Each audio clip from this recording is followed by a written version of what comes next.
busy people doing lots of important things. And so we're grateful to have your presence with us on this Monday morning. We're making a late start, and I wanted to start with conveying the deepest apologies of Secretary General D'Souza, who was pulled away at the very last minute this morning. This is a not unusual occurrence in the Organization of American States, so he may join us at around 11:30 this morning. But he's given me the honor of delivering his remarks on his behalf, and so my curriculum vitae is going to be enhanced by that duty. Ambassador Fitzpatrick has to leave for a very important engagement, and so we will give him the honor of making his remarks first. But let me first welcome the head table to this very important event on facilitating the transition in the Americas towards the circular economy. And I welcome Mr. Fitzpatrick, the interim permanent representative of the United States to the OES. I welcome as well Mr. William McDonough, who is the keynote speaker and really is the driving force behind this whole concept of the circular economy and the closed-loop cycling program. I welcome as well Mr. Neil Parsan, Ambassador and Permanent Representative of Trinidad and Tobago to the OES, and he's the current chair of the Permanent Council to the OES. And I welcome as well Mr. Matthew Stanislaus, Assistant Administrator of the Office of Solid Waste and Emergency Response of the United States Environment Protection Agency. Welcome to all.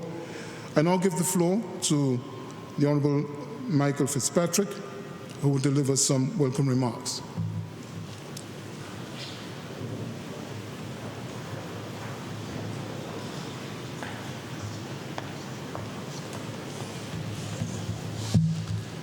Is this your copy?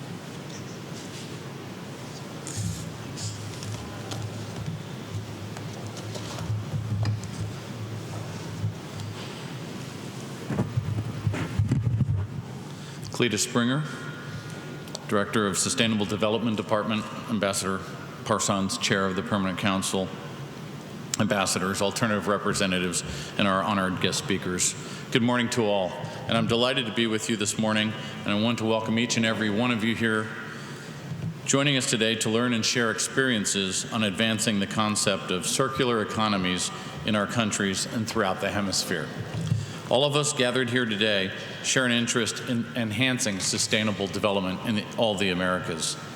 This event today is an opportunity to delve into the circular economy concept, which is essentially an innovative, sustainable design and manufacturing model that seeks to maximize the productive use of material and other resources that deliver competitive products to consumers while minimizing negative social, environmental, and economic impacts. United Nations Secretary General Ban Ki-moon has described sustainable development as the pathway to the future we all want. Well said. Indeed, our paths in the Western Hemisphere, as in the rest of the world, are paved with a number of key challenges for us all: broad-based, inclusive economic growth, democratic governance, societal stability and security, and the protection and efficient use of our natural resources, to name but a few. Why is this so important? Because sustainable development is not simply about economics. It is the nexus of many cross-cutting issues: health, education, and poverty, in addition to other drivers of the development process. And interwoven with these issues are complex, ever-present environmental challenges, and the imperative to use and manage our material resources in a way that meets our present economic and social needs while making it possible for future generations to thrive.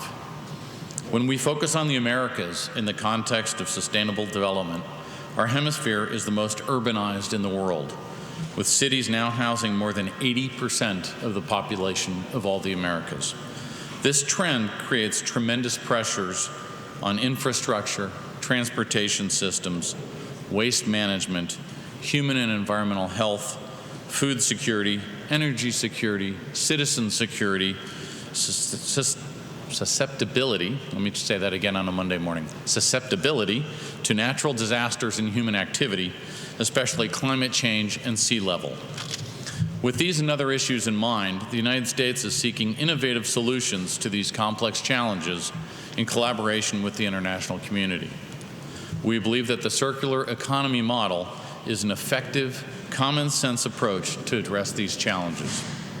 The United States government strongly believes and supports the circular economy concept and similar innovative, sustainable production and manufacturing models that we're promoting at home and abroad. The circular economy shares many of the same principles as sustainable materials management, the 3 R's of reduce, reuse, and recycle, and resource efficiency.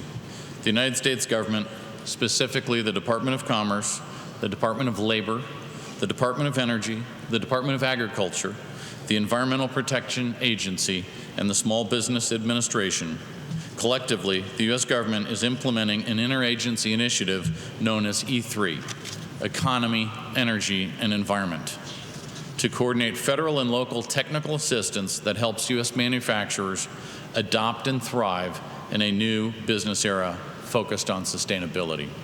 E3 boosts local economies and communities with the creation of green jobs and reduction of environmental impact. E3 also provides manufacturers with customized, hands-on assessments of production processes and assists with the implementation of energy-saving projects. One important program that I'd like to highlight under E3 is the Green Suppliers Network. Established in 2003, this network conducts a customized technical assessment of production processes to help manufacturers reduce waste and operate more efficiently. And that means money in their pocket. To date, the Green Suppliers Network has conducted over 180 sustainability assessments. While U.S. small and medium-sized companies are the primary beneficiaries of the Green Suppliers Network, global corporations such as the Whirlpool Corporation and even NASCAR, the stock car racing organization, have also utilized its services.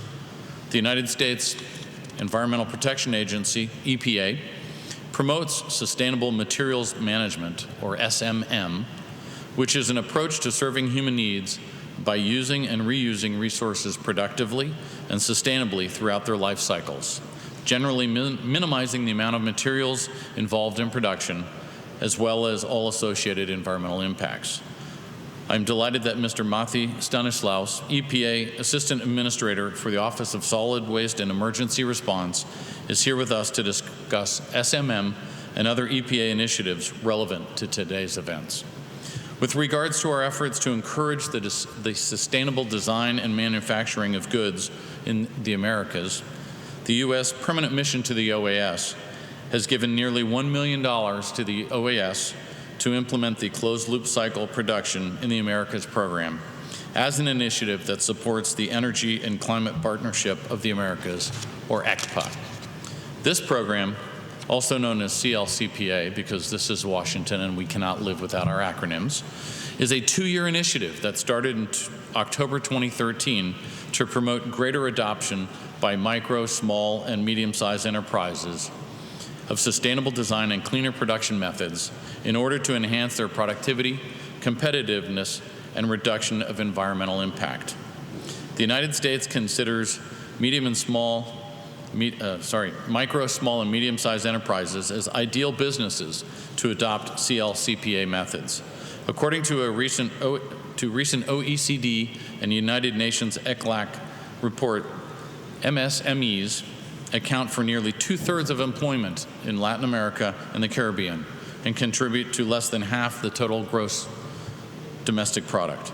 However, many of these enterprises continue to rely on inefficient product design and manufacturing methods that result in excess waste and pollution.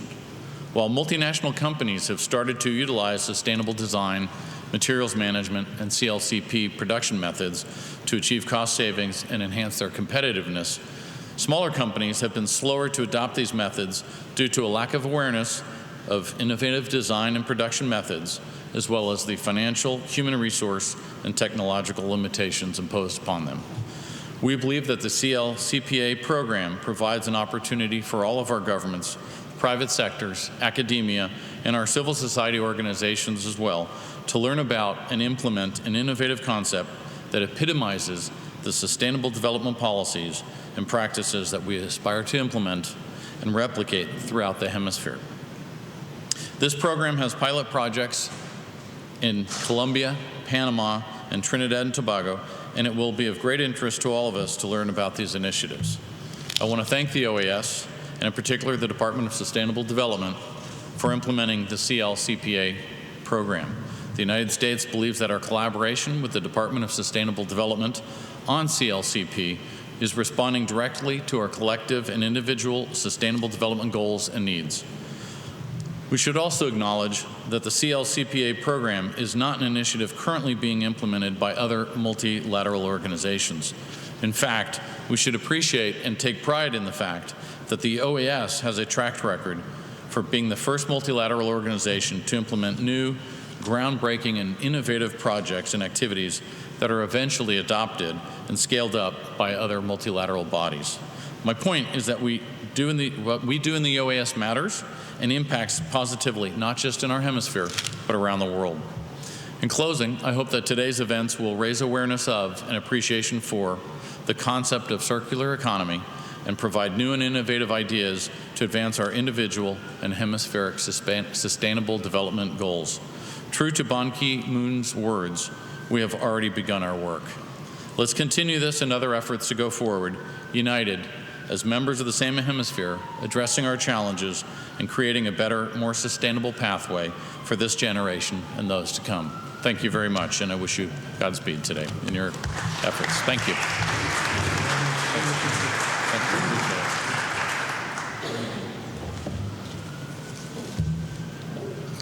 As I indicated earlier, Mr. Fitzpatrick unfortunately has to leave for another engagement. So we want to thank him for spending some time with us and sharing these perspectives with us. I will now deliver the remarks that Secretary General Insouza was carded to present to you this morning. And it is as follows. Distinguished ambassadors, representatives of government ministries and agencies, non-government organizations in the private sector, colleagues of the OAS, ladies and gentlemen. It is a pleasure to welcome you to your house, the House of the Americas, and to this Hall of the Americas, which has been the venue for so many groundbreaking events that have, in one way or another, touched the lives of the peoples of the Americas. Ever since its formation, the OAS has had one overarching agenda, and that is to meaningfully contribute to the improvement of the lives and livelihoods of the peoples of the Americas. And whether it is through non-conventional activities like the highly successful annual Spirits of the Americas events organized by Ambassador Albert Ramdeen, or events like this one on closed-loop cycling, the agenda is the same, always the same, always about the betterment of the lives of the peoples of the Americas. After much effort and advocacy by civil society and international organizations like the OAS and the UN, there is now a stronger recognition than at any other time in human history that our one and only planet is gravely imperiled and that strong and concerted action is needed to stop its defilement and to instead create a culture of mutual coexistence among all who inhabit our Earth and use its resources. In climate change, we have a clear, important reminder of the results of our unsustainable consumption and production practices. The core challenge for all of us is to ensure that sustainable livelihoods in a world of limited natural resources. This challenge was underscored recently by a high-level panel of eminent persons appointed by UN Secretary General Ban Ki-moon. And in the opinion of this panel, responding to this challenge requires a rapid shift to sustainable patterns of consumption and production, harnessing innovation, technology, and the potential of private businesses to contribute more value and drive inclusive growth. I therefore believe, and that is Secretary D'Souza speaking, that closed-loop cycling is an idea whose time has come. Indeed, as today's meeting shows, it is now much more than an idea. It has evolved into a practice that is increasingly being adopted by public and private corporations as an effective way of strengthening the three pillars of sustainability: people, planet, and profits.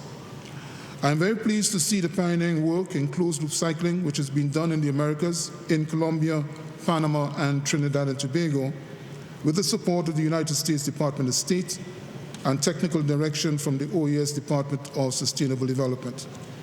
Prior to the intervention of the U.S. State Department, the General Secretariat had completed a very successful project in Ecuador, which resulted in Battery Alimentos receiving the very first certification of a cradle-to-cradle packaging product manufactured in Latin America and the Caribbean.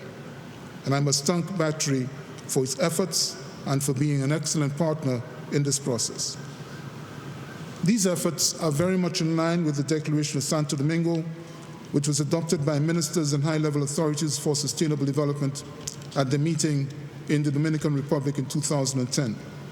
In that declaration, OAS member states recognized that unsustainable patterns of production and consumption are a complex challenge to the well-being of communities. However, given the scale of the challenges posed by unsustainable consumption and production, there has to be a rapid scaling up of innovation in production cycles, processes, and products that eliminate the substantial amount of waste that is associated with traditional linear production processes. This is why it's important for us as a region and as an organization to step up our efforts to facilitate cooperative efforts to deploy innovative business approaches that generate competitiveness and sustainability and that promote the shift to a circular economy. Of course, what is needed most of all is sustained financial support to seed innovative business practices in the industrial sector, particularly among small and medium-sized enterprises. I would like again to thank the U.S. mission to the OAS for its continued support of the CLCP program. I thank also the team at the Department of Sustainable Development, in particular its dynamic young engineer, Kevin DeCuba, for conceiving and leading this program. I thank too our consortium partners for the technical collaboration for the effective implementation, and in particular the member states of Colombia, Panama, Ecuador, and Trinidad and Tobago. I thank you. That's the address from Secretary General D'Souza, who unfortunately could not join us this morning.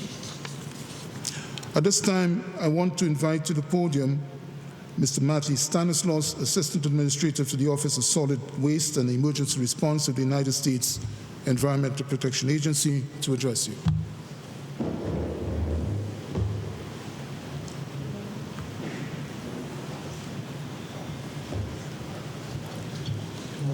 The slides up.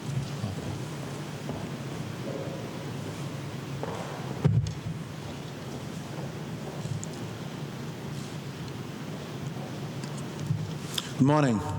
Just, I think that someone's going to put the slides up, I think. Oh, there we go.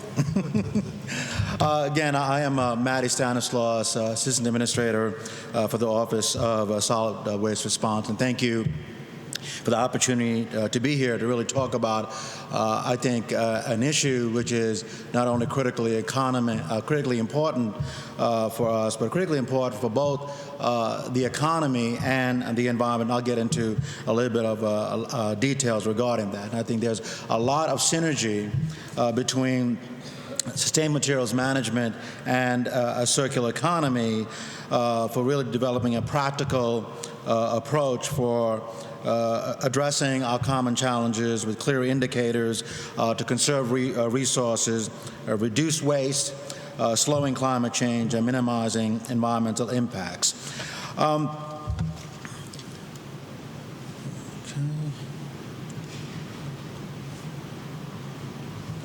Move it.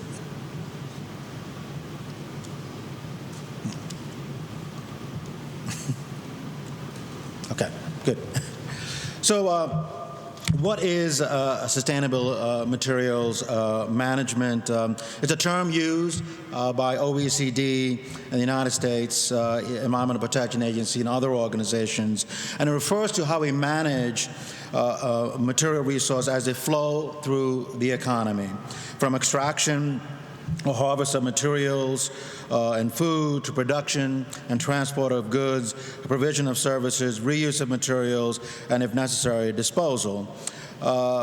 Europe also used the term resources efficiency in terms of their efforts and the effort in the G7 to move forward on a similar concept, and I'll talk a little bit about that in a little bit later. What it really does is consider system-wide impacts to look at life cycle materials management to cast a far broader net than traditional waste and chemicals management approaches, and really represents a change of how we think about the nexus of environmental impacts and economic development. It really focuses on going beyond a single impact, a single life cycle stage. It also addresses potential issues of political boundaries and efficiencies.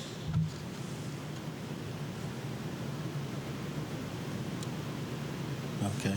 So this is a traditional life cycle depiction going from resource extraction to processing to production, design, manufacturing, distribution, retail, and use. In every step of the way, obviously a significant amount of energy, water, and materials input, as well as various outputs. One of the most important statistics in the U.S. and globally is how much of hidden flows, so flows that are not accounted in the economy. And our estimates show there's up to 75% of total materials that are not incorporated in the GDP in the United States, and similar issues occur globally.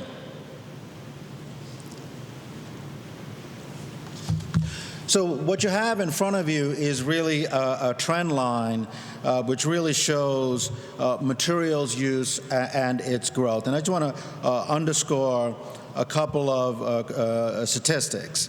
One, this is from UNEP, United Nations Environment Program, which talks about humans consuming resource and producing waste at a greater scale than ever before, and per capita consumption levels are projected to increase with continued development. For every 1% increase in GDP, resources uses has risen by 0.4%. This is based on Accenture's study of World Bank data. The total volume of materials resources extracted worldwide reached 60 billion metric tons per year in 2007, with non-renewables accounting for 60% of that, according to an OECD study. Most importantly, 1/2 to 3/4 of annual resource inputs to industrial economies are returned as waste within a year of its extraction from the earth. Essentially, that means that our current level of economic development is highly coupled with materials use.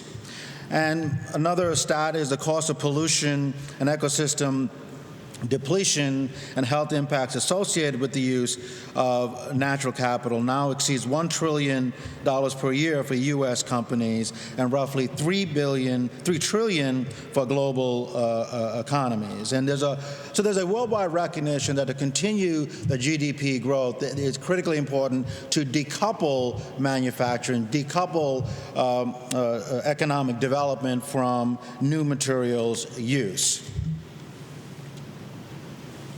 So in front of you is a pie chart of greenhouse gas impacts based on the U.S. inventory of greenhouse gases. And just want to point your attention to two slices of that pie chart. And one is the provision of food, which in the United States is responsible for 13% of greenhouse gas emissions, and the provision of goods is 29% of U.S. Greenhouse gas emissions. So cumulatively, it's 42% of U.S. greenhouse gas emissions. So we see a huge opportunity to deal with the climate change challenge as well as the economic challenge by addressing materials management, looking at a life cycle-based approach to conserving and reusing materials. So what the U.S. did is we studied over 400 materials, products, and services to identify the materials, products, and services, the greatest opportunity to advance a life cycle-based approach to materials management. In that analysis, we looked at every life cycle and the greenhouse gas as well as various other environmental impacts from these 400-plus materials. And we identified 38 materials and products and services which offer the greatest opportunity to impact a life cycle-based approach and a sustainable materials management approach.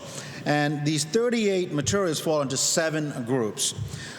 Food products and services, textiles, non-renewable organics, metals, construction, development, and forestry. So we identified a number of specific activities within these groupings. That includes promoting efforts to manage materials and products on a life cycle basis, building capacity to integrate materials management approaches in existing government programs, working with the private sector to figure out how the private sector can build a business case for integrating materials management into their production. Now, we identified a number of specific activities: sustainable food management, electronics, life cycle assessment efforts, multi-attribute green product labeling standards, and product services and systems. So one of the first things we did is we looked at the opportunities in the food realm in the United States. And just to give you some statistics about the United States and food, roughly 1/3 of food produced worldwide for human consumption gets lost and wasted. 40% of U.S. food goes to waste, costing Americans approximately $165 billion annually. Getting food to our table accounts for 10% of U.S. energy consumption, uses 50% of U.S. land, and 80% of fresh water consumed in the U.S. Uneaten food ends up in landfills, where organic matter accounts for 16% of methane emissions from landfills, the most potent greenhouse gas most potent greenhouse gas. And if recovered, 15%, if we recover 15% of wasted food, we could feed 25 million Americans. So we partnered with food establishments nationally, everything from grocery stores, restaurants, university schools, hospitals, and venues. And we asked them to partner with us to conduct audits of their food management practices, put in steps to manage food from a life cycle basis. We have 700 participants in the program, and their results to date is nearly 2 million tons of food recovered, providing a greenhouse gas benefit of 1.4 million tons of greenhouse gas equivalent, which is equivalent to taking 290,000 passenger cars off the road. We also identified electronics as a major impact, a major opportunity. To give you a sense of the total metals that are in various electronics, for every million cell phone recycled, we can recover over 35,000 pounds of copper, 772 pounds of silver, 75 pounds of gold, and 33 pounds of palladium. And the total wholesale sales of various electronics is $277 billion in 2013. And these particular materials have been the object of trade issues between various countries who are the source of some of these metals and the electronic industry. There was an issue between China and Japan where Japan's electronic industry had to slow down for about a month because of lack of access to materials from China. So we work with various both manufacturers and retailers to identify, track, and send electronics to third-party recyclers. Our challenge partner sent over 220,000 metric tons of electronics to third-party recyclers, and we recently recognized Best Buy, Dell, and Sprint as being a leader in advancing electronics recovery. So we also looked at our regulations and whether our regulations actually impede the recovery of materials, while also putting in place important protections. And what we concluded was that particularly in the manufacturing realm, there were tremendous opportunities to close-loop manufacturing, returning materials to manufacturing, or particularly in the mining industry, to return it to what we call in-process recycling. So we provided a clarity to enable that kind of recycling to move forward with a bit more of a regulatory relief while providing more stringency for certain kinds of recycling that results in mismanagement. To give you, we've also focused on solvents as a particular area of opportunity. Our studies show, for example, that pharmaceutical manufacturers use at least 100 kilograms of solvents to make 1 kilogram of active pharmaceutical products. And these used solvents, if re-engineered, can be remade to provide high-value solvents, particular emphasis on remanufacturing of solvents. Our estimates show, once this rule is implemented, the industry cumulatively will save $59 million per year. So recently, I convened discussions with the various industries in advance of a G7 conversation that I had in Germany, and I asked them, what should the U.S. do to help advance sustainable materials management, a life cycle-based approach? And in front of you identifies a few of them. They felt that there was imprecise understanding and use of some common terms like recycling, recovery, disposal, and diversion, and it was not really based on a life cycle-based approach. And there were lots of industries making bad choices under the thinking that it was advancing recycling, but from a life cycle, multi-stage perspective, is actually having counter effects. They also thought that measures and metrics to help industries identify the greatest opportunity to advance recovery of materials.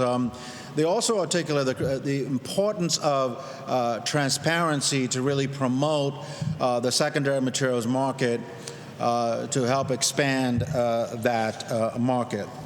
And the one statistic that one of the leaders in the recycling world, it's an organization called the Southeast Recycling Development Council. They did a number of studies with various states in the United States, and these are in the 10 southeastern states. So one state, for example, Georgia, spends $100 million throwing away $300 million of commodities. So they see huge opportunity to both reduce costs and convert and divert these valuable commodities into the manufacturing realm.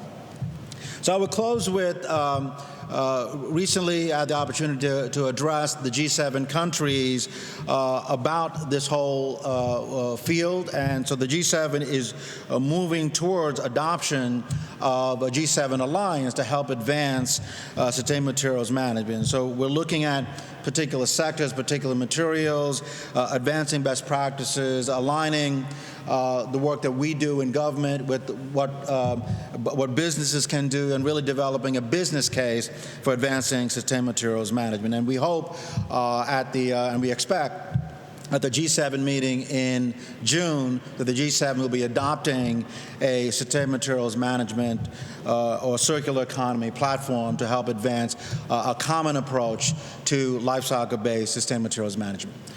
Thank you.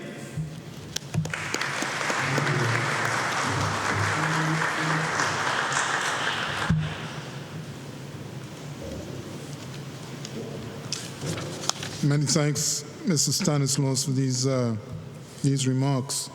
And they helped us to put in stark perspective the things that we take for granted in our everyday lives, the food that we eat. We don't often have a consciousness of the implications and complications of what we eat. One statistic that you mentioned, which rang very true to me, was the fact that agriculture uses 80% of the water that is produced, agriculture in the United States. And I was reading an article in the Times magazine, Times newspaper on the weekend, about the almond nut, which many of us, I think, eat. I do. One nut requires 1 gallon of water to produce, just one nut. And it's turning out that the almond nut is at the heart of the discussion in California. As you know, California is in the throes of a severe drought, and it has just about 1 year of water supply left. And if it does not receive, rain or snow, it's going to be in a pretty dicey state. So, the point that you made reminded me of that article that I read. Ladies and gentlemen, moving along, because we have started late, we are absolutely honored and delighted to have with us Mr. McDonough, who there's so many things that I can say about him and so many things that ought to be said, but on this occasion, because of the time constraints, I think I'll just leave you with one little snippet picked up from the Time magazine recognition of Mr. McDonough. Time magazine named him as Hero for the Planet. Hero for the Planet.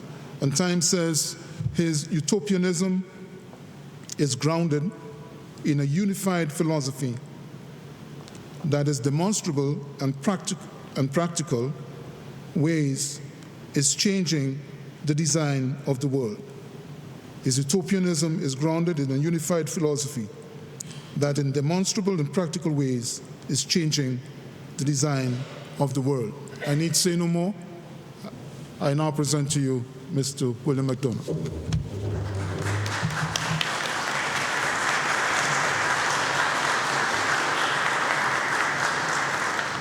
Thank you, Mr. Director, Mr. Chairman, representatives. It's a real privilege to be here, and we have a little bit of time together, and I thought it'd be fun to start off with something that's a little fun. A few days ago, here on the Mall in Washington, beneath the Washington Monument, was a celebration of Earth Day, and at that celebration, we had will.i.am, for those of you that are aware, is a famous musician from the Black Eyed Peas who introduced Bill.i.am. I'm a friend of his. And with us was Francisco Suarez of FEMSA from Mexico. And I thought I'd just show you this little video because it'll set up, in a fun way, this issue of circular economy, cradle to cradle, and a gift to the children. So let's just run that little video if we could.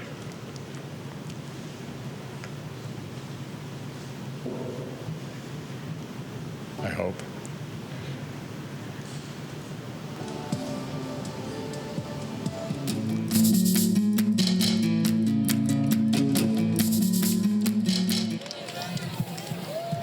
McDonough is an architect, an author, and a pioneer in the development of sustainable design.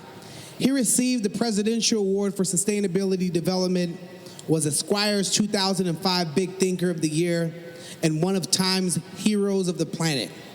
Together with Brad Pitt, he co-founded a New Orleans nonprofit to help rebuild the lower Ninth Ward. I'm proud to call Bill my friend, and he's here with Francisco Suarez, Sustainability Director of PHMSA. Please welcome my homeboy Bill I Am and Francisco.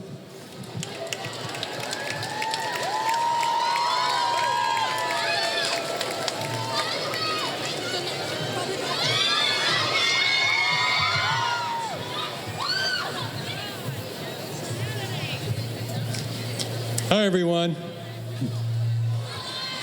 I'm Bill McDonough. I'm an architect. We wrote a book called Cradle to Cradle, Remaking the Way We Make Things. And it outlines a way of redesigning everything so we eliminate the concept of waste. It's designing things based on the way that nature works. In nature, there's no such thing as waste. And yet, even though one organism becomes food for another, we humans make an incredible amount of waste, and we waste more and more things every day. It's time to stop wasting. We take, we make, we waste. We are throwing away our children's future while we avoid an immense opportunity for prosperity and sharing the greatest gifts that the earth has to offer. What if we proposed a new way of designing and remaking the way we make things, where we, instead of take, make, waste, retake, remake, and restore. We restore the natural world.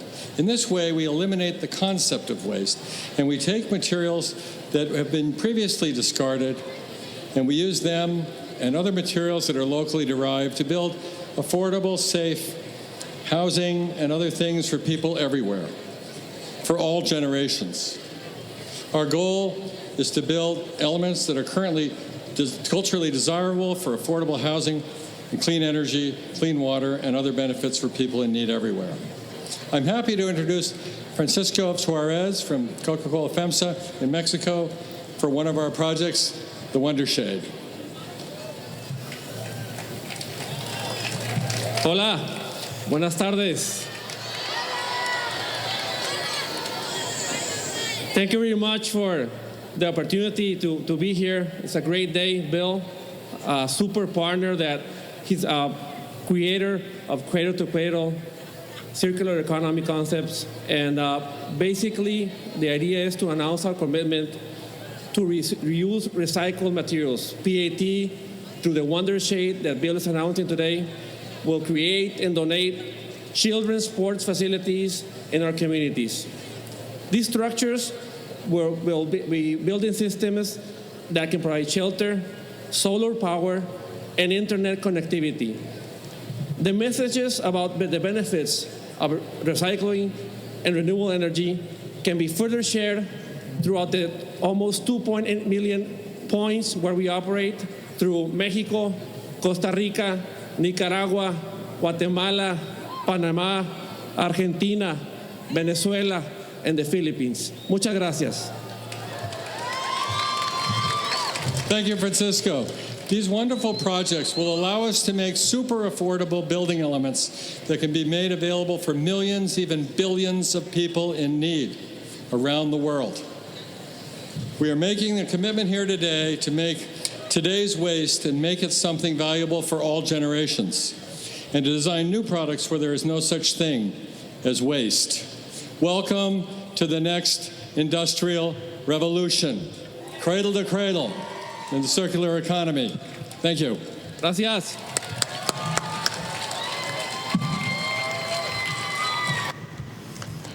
Sorry, I had to take 3 minutes for that. Today, I'll talk about cradle to cradle and the circular economy and take some questions later. But I'd like to start with a way of reframing the way we see. I'm a designer. My first job is to change the way we see. Then we rearrange the furniture. Then we build something. Now, changing the way we see is a very important idea, because if all we see is waste, then we think about waste. If what we see is an opportunity, we see a different thing. I have the privilege of working for trillions of dollars worth of businesses, and now I am chairing the World Economic Forum's new Meta Council on the Circular Economy. We have 88 global agenda councils, and we have one now, which is the Meta Council for Circular Economy. We have 5 other Meta Councils, and so this has become a front and center issue in front of the world's economic players. Can we advance this? Thank you. Can you go ahead? Thanks. So, cradle-to-cradle design and innovation for the circular economy. This new design is an innovation engine for companies. Do I aim this at somebody, or, oh, we're good? Okay.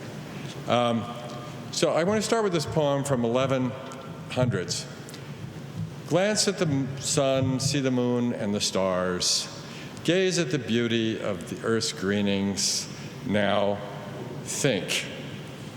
So what we're going to do is think about the sun, think about the moon and the stars and where we are in the galaxy, and we're going to gaze at the beauty of the earth. Now, I come here from Charlottesville, Virginia. I had the privilege of being the dean at the University of Virginia School of Architecture. I lived in a house designed by Thomas Jefferson. Now, when you live in a house designed by Mr. Jefferson, you think about design differently, because if you look at his last design, his tombstone, you notice that he only recorded on it his designs. It says, Thomas Jefferson, author of the Declaration of American Independence, the Statute of Virginia for Religious Freedom, which became the Bill of Rights, and father of the University of Virginia. That's it. Imagine your tombstone. Did he forget anything? How about being president of the United States twice? Not important enough to put on his tombstone? See, he's recording his legacies, his designs, what he left for us, his 7th generation, not his job description. Think about it. This is a very important idea. When Jefferson and Madison were forming the U.S. government, they decided it should be financed by bonds that should be 1 generation in term, because the logic was this: the earth belongs to the living. No man may by natural right oblige the lands he owns or occupies to debts greater than those that may be paid during his own lifetime. Because if he could, the world would belong to the dead and not to the living.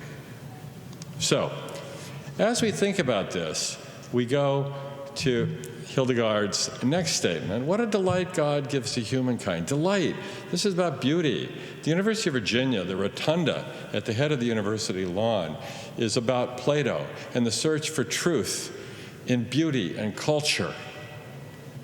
And then we go and look at the armature around it, and we find Aristotle, the search for truth in number, in science.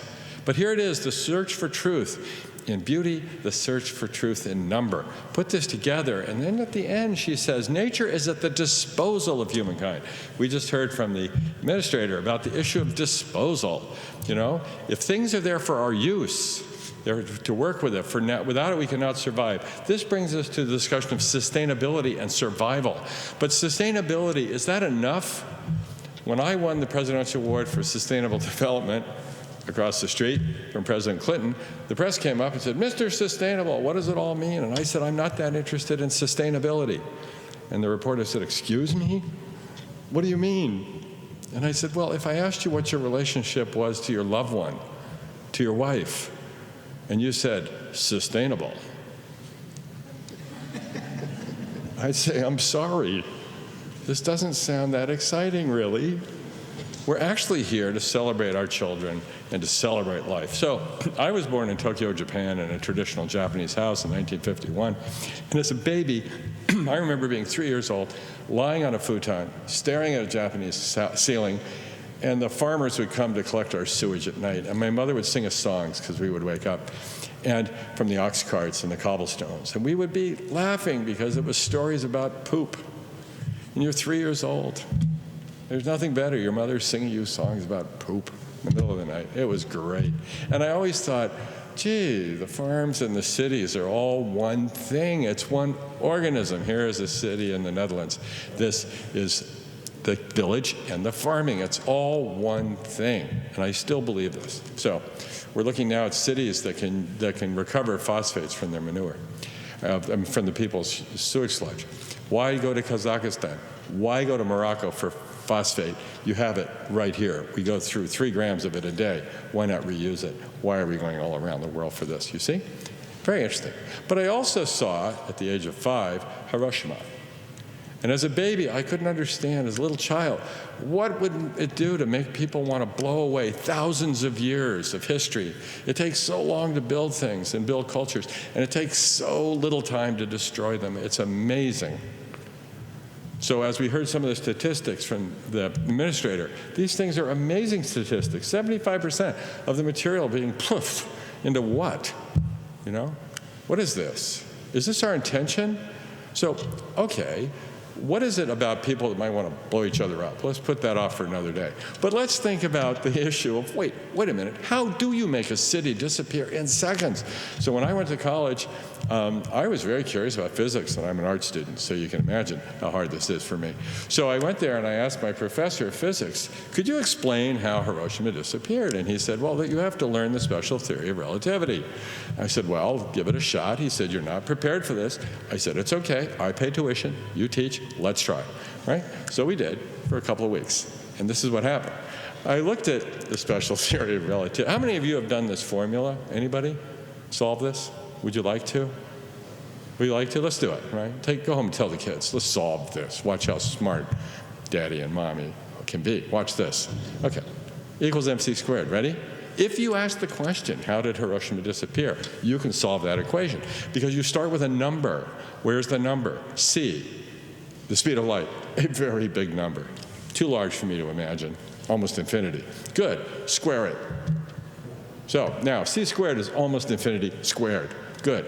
Which means that if m is in any way a positive number, as in one hydrogen atom, then E is almost infinite. Goodbye, Hiroshima. That is the atom bomb. So, thank you. Moving on, that would mean perhaps that in a poetic sense, E is actually physics and M is chemistry. So we have energy and mass.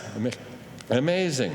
So, but then you realize what happens if you watch a log burning, as I did in New Hampshire at that age, in 1970. I'm staring at a log burning in the fireplace, and I'm saying, oh, that's entropy. We just learned about that. Entropy is a law of physics. Everything goes to chaos, never to return. Oh, my goodness. All we have is chaos? That's it? That's it? Everything disperses and nothing comes back together? Really? It's a law of physics. So I went to the library and I said, there must be negative entropy. I'm from Asia. It must be the opposite. What is it? I could not find it. I found enthalpy, exergy, all kinds of E's. Never found negative entropy. So I go back to my dormitory and I'm watching a log burn down and I went, well, there it is. Obviously, negative entropy is the log. Of course. Which means that negative entropy is biology. That's why I couldn't find it in the physics library. I was in the wrong library. See? Isn't that amazing? And so what we realize is with biology, we take carbon from the atmosphere, nitrogen from the atmosphere, and solar energy from the atmosphere, and we accrue it as soil. And so now we have E, M, and we have this thing that we don't even know what to call, B, so I studied Francis Crick to look at what it meant to discover DNA. And he pointed out, in order to be alive, you have to have 3 conditions. Growth, that's good news. Kids, think about it. Trees, bushes. You have to have income to have growth. Of course you do. Well, that comes from the sun. Carbon from the atmosphere, nitrogen from the atmosphere. And you have to have an open system of chemicals operating for the benefit of the organisms and their reproduction. Isn't that amazing? An open system of chemicals. That's what we were just hearing about. So I decided to look into what it meant to have an open system of chemicals. And so I decided if I was ever an architect, I would design buildings like trees that make more energy than they need to operate and purify their own water. Why wouldn't I do that? See, how smart are humans? We just designed a building for NASA, space station on Earth. It can produce more electricity than it needs and it purifies its own water. How smart are humans? Do you know that we went to the moon before we put wheels on our luggage? We're not that smart. It took us another 20 years to put 4 wheels on our luggage. Ever notice that? Okay, we're getting there. Keep going, right? So we could design buildings like trees that make more energy they need to operate. We could also design materials that are safe. You know, I did a daycare center, and I went to see, and I was doing the energy studies, and all of a sudden I noticed the children were eating the building. And the question became, what are they eating? Can you imagine? Do you have children? Anybody here have children? Anybody have a kid? Do they ever chew on anything? You ever wondered what they're chewing on? Right? Well, why wouldn't we have them chewing on nutrition instead of cancer? Hello? I mean, anybody on purpose want to have a closed system of chemicals operating for the destruction of the organisms? Appears that's how we're designed. So design is the first signal of intention. So I met up with a German chemist, Michael Braungart, and we started working on concepts for like how to design safe, healthy things that are like trees. And there you have it. It becomes the circular economy. The income is from the sun, from the atmosphere, and the materials we have are pretty much here. See, we don't have material income on the planet, right? Occasional meteorite, little cosmic dust. Otherwise, this is it. So carbon from the atmosphere and soil, nitrogen from the atmosphere in soil, and solar energy. So there it is. Work with it. That's your budget. Get going. What do? Oh, we take carbon from the soil and throw it back in the atmosphere. Whoops, backwards. We go collect nitrogen from the atmosphere by burning carbon fuel. Oops. See what's going on? Our design's upside down. So what is cradle-to-cradle design? Well, compared to cradle-to-grave, which is landfill, or cradle-to-crematorium, incinerator, cradle-to-cradle, circular economy. So design is the first signal of human intention. What do we intend? That's design. You wake up in the morning, I have designs on the world. I have things I want to do. I intend to do something. So I need a little help with this advancing thing. There we go. So if it's the first signal of human intention, what is our intention? To destroy the planet? Oh, we're doing great. Oh, and then let's be more efficient with it, so we'll more efficiently destroy the planet. Wait a minute. Peter Drucker said it's the manager's job to be efficient, but the executive's job to be effective. It's the manager's job to do something the right way. But what if you're doing the wrong thing? Oh, what if you're doing it perfectly? Oh, now you're perfectly wrong, right? So what is this about? It's an innovation platform for designing beneficial products and systems. It has a goal that isn't about being less bad. It has a goal about being more good. So we don't say less unsafe, less unjust, less dirty air, less dirty soil, less water, and so on. It talks about positive goals. And so we have a framework where we've articulated between biological nutrition and technical nutrition. It's a very important idea. In the last 5,000 years, humans have made things like these that we use. These we call products of service. And then there's things that are alive. So we wrote the Hanover Principles in 1992 for the Earth Summit. We developed Cradle to Cradle in 2002 and 2013. We wrote the Upcycle, Things Getting Better. And then we developed a framework for how to think. So think about how to be 100% fabulous. Imagine your country. Do you think it would be nice if your country was 100% fabulous? Give that to your kids? Okay. So in sustainable terms, you'd want to be economically sustainable, equity, fairness, and environment. So if we run around this tool, we realize the economy corner says, are you being economical? Are you making money? If the answer is no, then you're out of business. Okay, so make money, of course, if you're a business. See, I think of everything as either a GO, which may be you, government organization, or an NGO, non-government organization. So businesses are for-profit NGOs. Isn't that interesting? We can all be on mission together. And the job of the guardian, the state, is to keep people safe. It reserves the right to kill, to protect itself. That's the guardian. Commerce is meant to be fast, clever, and provide benefit and freedom. Safe and free. Don't you want to offer that to your children? a place that is safe and free. Why are we polluting rivers? That's not safe. That's the guardian's job. That's regulation. Why about free? Why would we want to support companies and enterprises that destroy the place? That's not okay. So equity and economy come together. Here, economy first, are people earning a living wage? That's a big issue. Economy would be our men and women paid the same for the same work. Just pure equity would be, are people being respected? This is where we would find racism and sexism, nothing to do with money and the environment. Okay? Then we would have equity environment. Is it fair for people to be exposed to dangerous products? Environment equity, is it fair to pollute the rivers and the atmosphere and cause future generations to have problems? Environment, are we following the laws of nature? As an architect, I must follow the law of gravity. It's not just a good idea.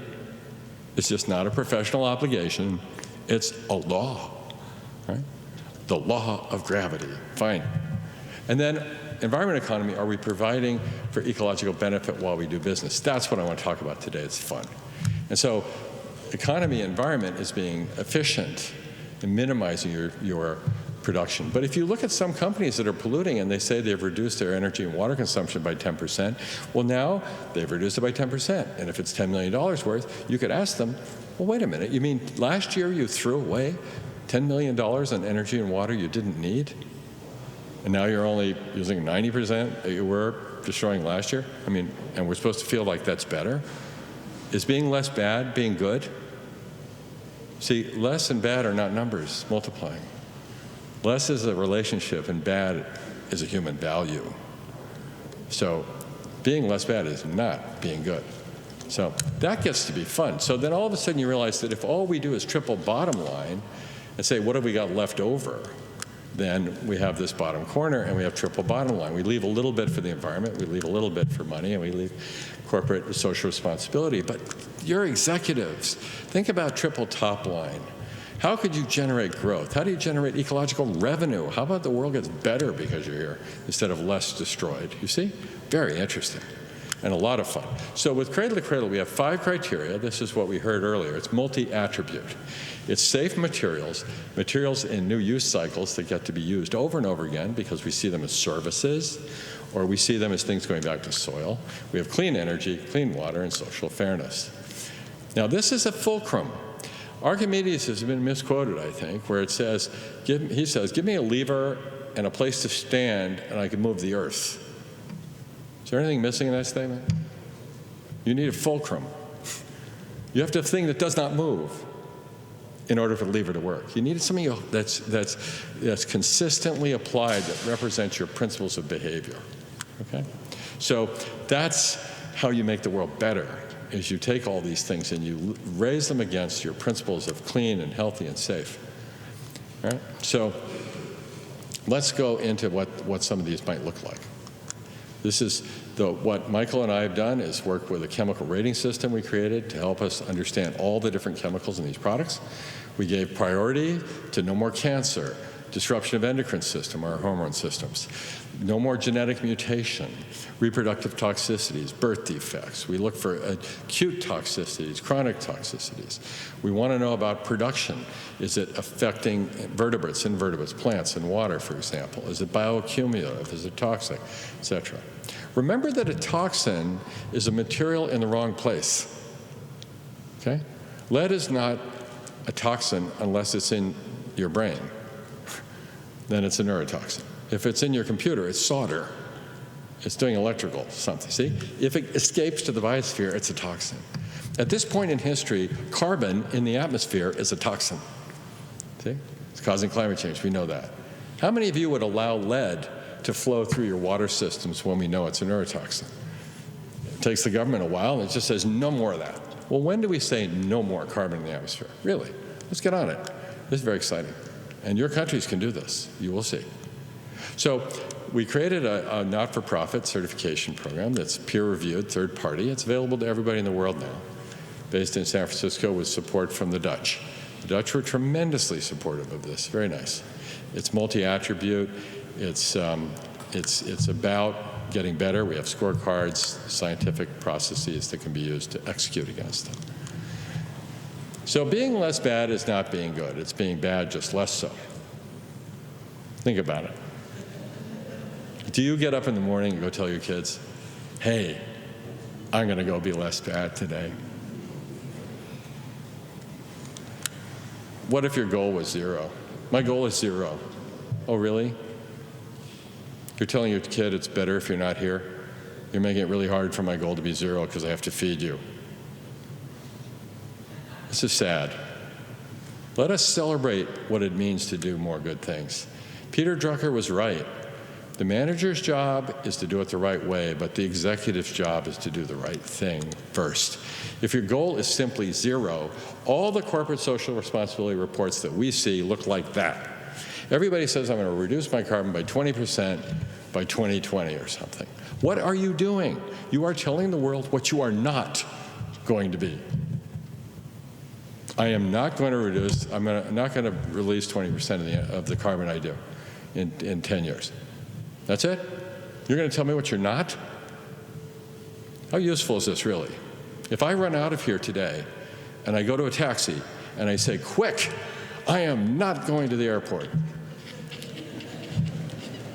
How are we doing? Right? Really?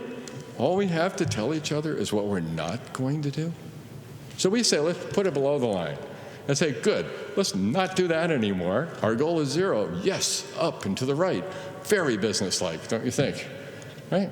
And then let's, on top, say what it is we do want to do, like be renewably powered, a clean power, to have clean energy, or as we heard earlier, have energy, environment, economy that are all productive and multi-attribute positives instead of just less bads, you see? Very, very fun, this thing. We call this the upcycling. And what we do is we look at an inventory of, say, materials, and we say, what is in the product? What's in here? And if it contains chlorine or something untoward, or this one has a plastic coating, this can't go back to paper. This can't go back to plastic. It's a monstrous hybrid. Where does this go? I don't know. So we look at that filter, that baleen you see there, and is it contaminating human mother's milk? See? And let's design this stuff so that this goes back to soil, or this goes back to polymer forever. Right? By the way, your islands, this is easy and fun for you, because you just say, this is the way we want it. Isn't that exciting? So what is the circular economy?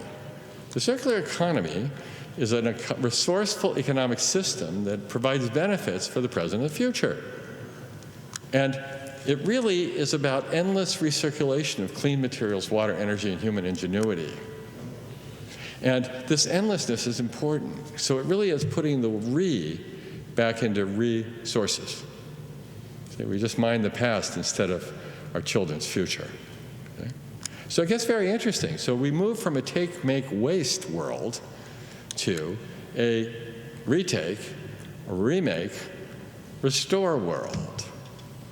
And this is economically quite fascinating. I don't know if a lot of you realize you have gold mines around. How many of us have gold mines? And we heard about the rare earths, right? Right? The rare earths, really. Rare earths, rare earth. Okay. The whole big thing is a rare earth. Let's think about that for a minute. But if we just look at the rare earths, fascinating.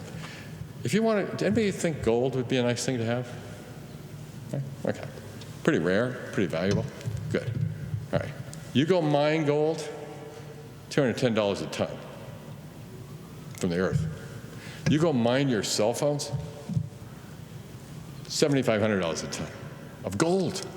Guess what else is in it? $20,000 worth of rare earths per ton.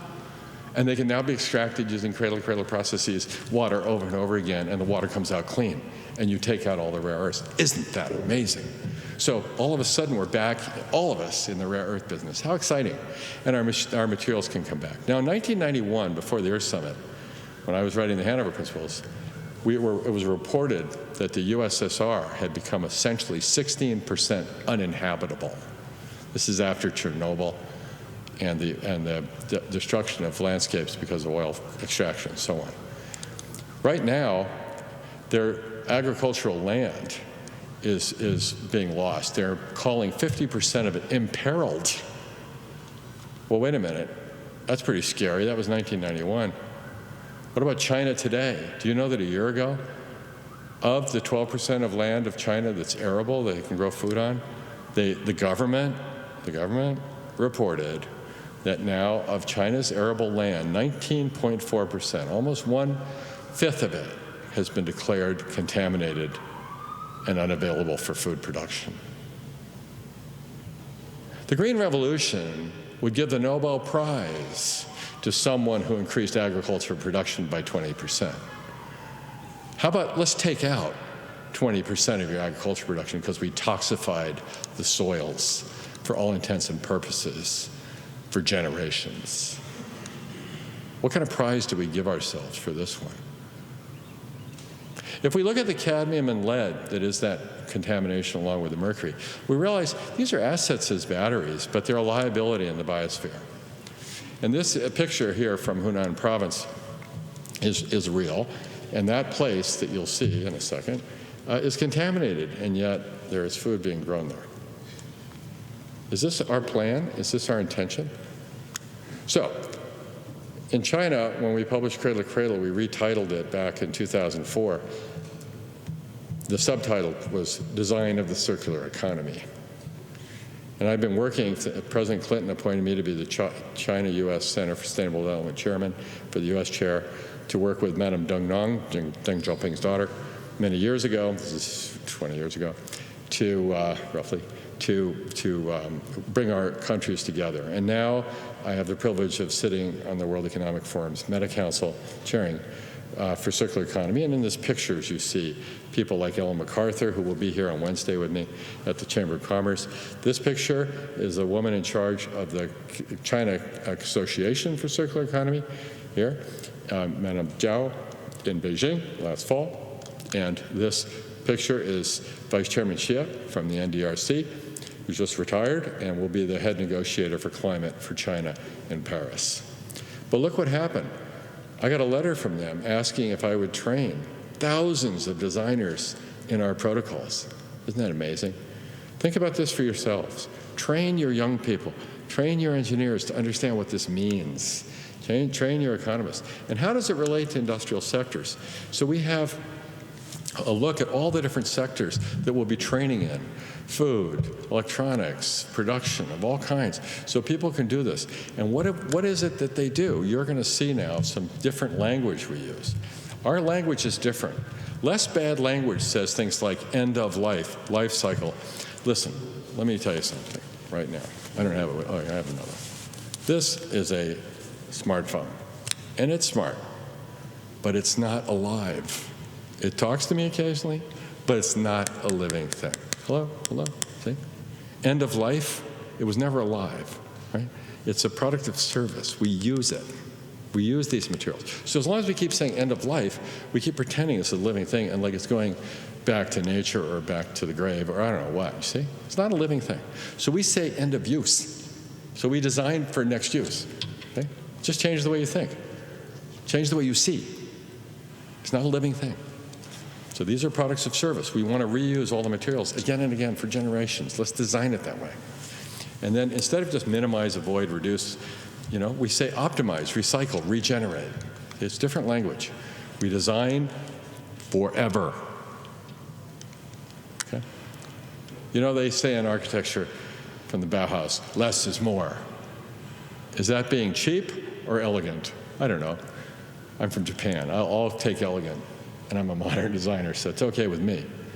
But I say here today, end less is more. Endless is more. Endless is over and over and over again. Endless is more. So here's a fabric we did in 1995. The textiles industry, as you know, there's a Black River in Indonesia. So instead of that, we designed it with dyes and technique that's all safe and healthy. The fabric is clean enough to eat. The water coming out is as clean as Swiss drinking water. Why not? It reduced the cost of production by 20%, and the water was going to Lake Constance in the Alps. You think the Swiss want to pour toxins into the Alps, into the mountains? Think. The trimmings had been declared hazardous waste by the Swiss government before we got there. And now the trimmings are used by the local garden clubs to grow strawberries because the trimmings don't cost money to send to Spain for disposal. They're used to grow strawberries locally because the fabrics are safe enough to eat. So, in carpet industry, for Warren Buffett and Berkshire Hathaway, we redesigned carpet because right now we have 1.4 billion pounds of carpet waste in America. And so what if we could design it so it could be used over and over again, and you store technical materials on your customers' floors and use them over and over again? Well, why wouldn't you do that? Think about it. Every time somebody orders carpets, instead of destroying the world, they create jobs. Yay. Let's celebrate changing from pink to blue because you felt like it, because it's more beautiful.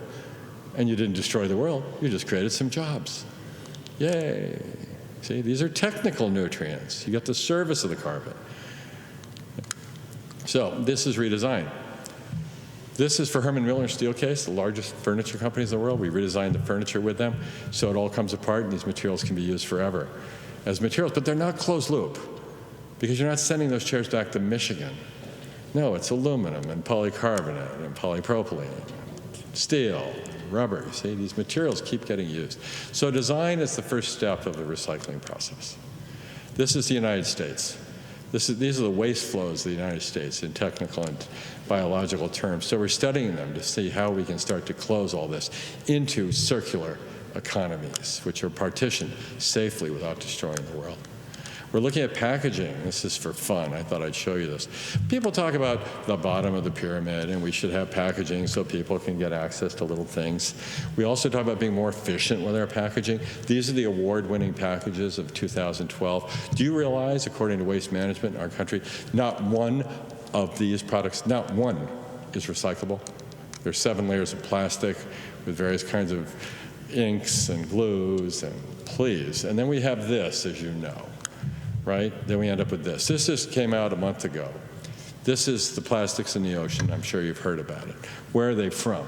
China, Indonesia, Philippines, Vietnam, Sri Lanka, Thailand, Egypt, Malaysia, Nigeria, Bangladesh, South Africa, India, Algeria, Turkey, Pakistan, Brazil. Brazil, finally, we're on the list. And U.S. comes in at 20. So, look, really, what are we doing? Is this our plan? What if these materials were designed for endless reuse?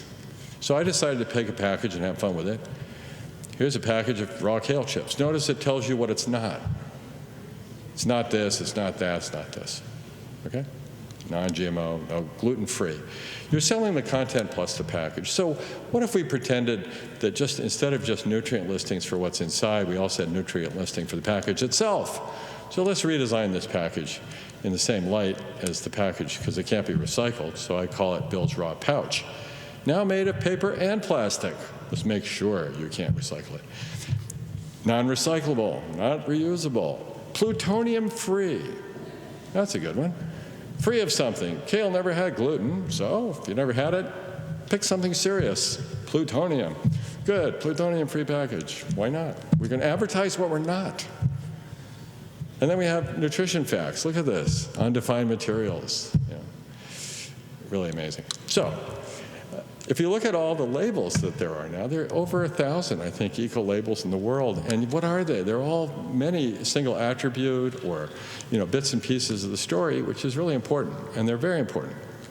And so we care about these things, and we measure different things, electronics to groceries, from social responsibilities to health.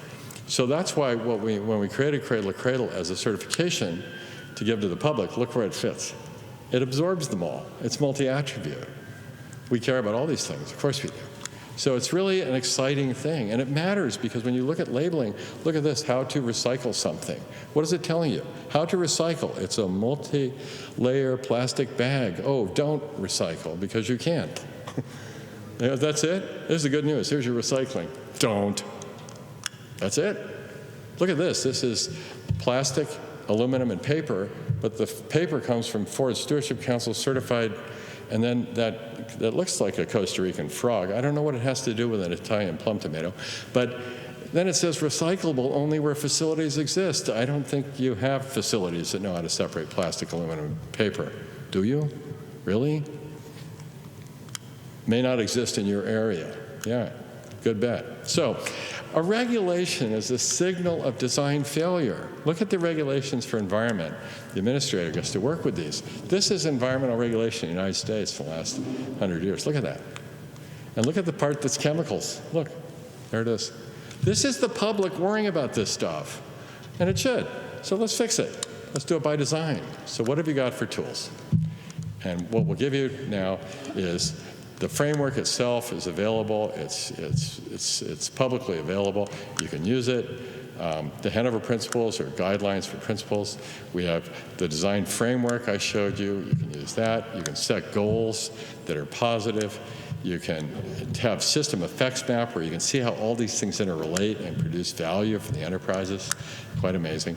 And we can move from values to value. Instead of simply looking at numbers and being less bad, we are actually looking at your values. So the values I use are, how do we love all of the children of all species for all time? That's the question I ask when I design a building. I have a building in Barcelona we're designing where the decoration for the lobby is 2 sheets of glass apart 2 feet. And in the walls are the 50 species of butterfly that are going extinct in Barcelona, hatching. So you spend your week watching butterflies hatch on your way to work. Good. And on the weekends, the children will come, open the outside windows, release the butterflies to Barcelona. Why can't a building restore biodiversity? So you start with your values, with love. And then we move to our principles and our visions. And remember, visions without execution are hallucinations. So goals matter. Strategies, then tactics, then we measure, and then we create value. But if you only start with number, you get to benchmarks. You can't get to your values from value. So start with your values. What do you believe in and why? Explain to your children why you're doing this. And watch what happens, and you will see the numbers. They are astonishing. And you go from just being less bad to being more good, as well as less bad. I'm not saying don't be less bad. Of course. We do both, though, not just one. Not just minimize, but optimize. That's the key thing. And it's much more fun. And the children will like it because they can participate in getting the world better every day when you do your work. So to conclude, let's get rid of the stuff we don't want. Let's do the things we do want by defining them. And how do we make the world better? Because you're here. Go home and tell the kids, the world got better because Mom was here today. The world is better because you're here. Let's work on this together. Isn't that something? So the first thing you do is, like China, declare yourselves to have a circular economy. Get going. China had this last 5-year plan that ends this year. It's called the circular economy. And they call it promote the circular economy. The next one is called implement and enforce the circular economy. Why don't you join in this world? And let's put it all together. Then we develop protocols for how you can execute against it. We have training programs like they're doing. Start training everybody who wants to be participating, especially the future generations who are really excited about these things. And then let's measure our progress. Because what happens after we add 4 wheels to our luggage? What happens after we go to the moon? Cradle to cradle, circular economy, right here, right on the ground. The difference between oil and soil is the letter S. Let's go. Thank you.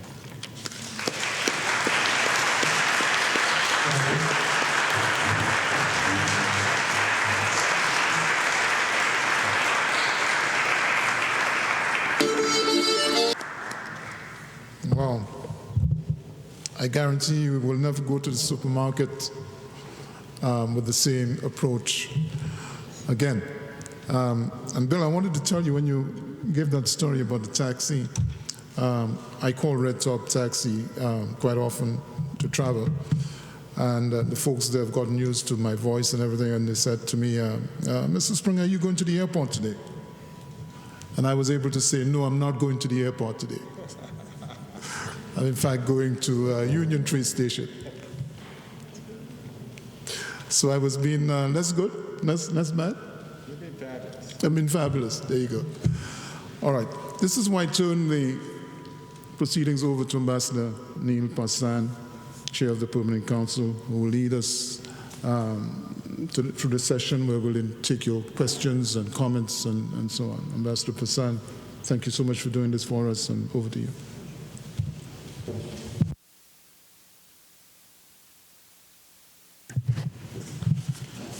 Thank you very much, Mr. Springer, Director Springer, for taking us through the morning's proceedings, and good morning to all of you, ladies and gentlemen. First of all, Mr. Springer, again, good morning.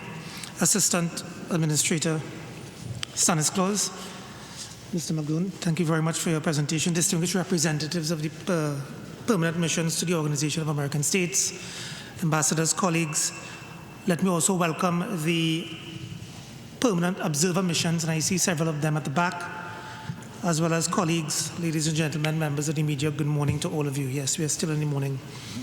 On behalf of the permanent mission of Trinidad and Tobago and my fellow colleagues present here today at the OAS, I would like to thank Mr. McDonough for sharing his knowledge and insights on the concepts of a circular economy. It was rather interesting, sir.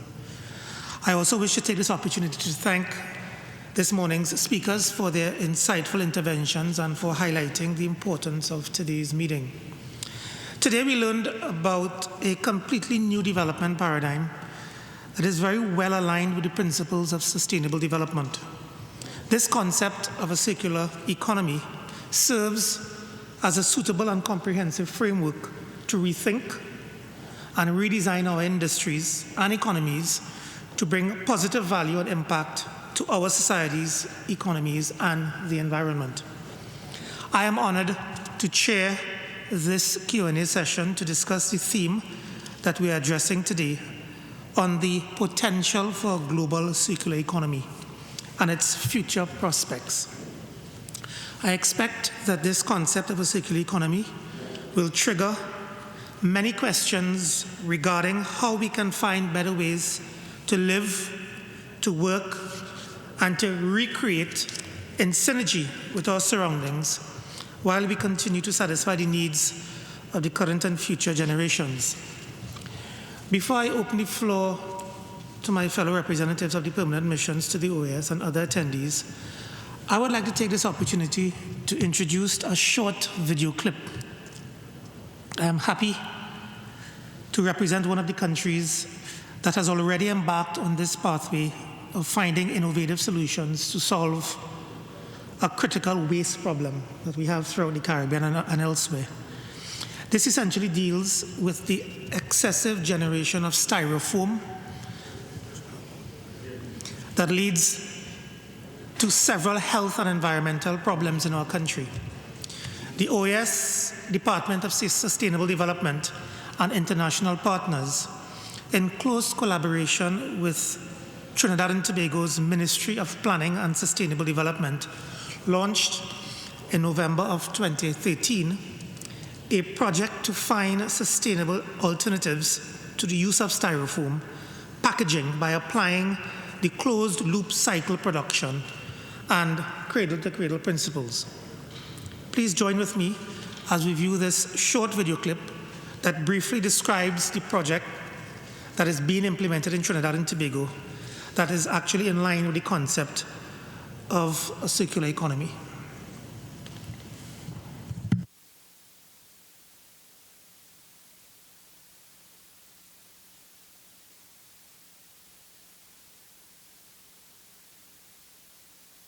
Welcome to the beautiful island of Trinidad and Tobago. Once every year, the island is fully captured by carnival fever. People lime and eat local street delicacies like doubles, corn soup, pilau, many served in styrofoam containers. But these containers are dumped in bins or on the streets, becoming trash to be picked up by dump trucks. Trinidad and Tobago generates more than 1,400 tons of waste per day, one of which is styrofoam. Waste is generally collected and disposed in landfills or illegal dump sites. If this trend continues in the island, it would lead to serious public health issues. Can you imagine this? No? Then stop. Let's rethink. What about eliminating the concept of waste? Imagine next carnival not just playing mass and whining to the latest music, but enjoying your favorite street snacks sold in sustainable containers. Imagine using dedicated bins so containers become biodegradable organic nutrients, allowing for cultivation of the next cycle of local food crops, all in a guilt-free environment. Imagine job creation, research and development, and innovative and green businesses enabling the transition to a circular and sustainable economy, improving the lives of citizens. The government of Trinidad and Tobago and the Organization of American States, through its closed-loop cycle production in the Americas program, is pleased to continue its collaboration in bringing about this creative, innovative, and pragmatic shift here in Trinidad and Tobago and the Caribbean.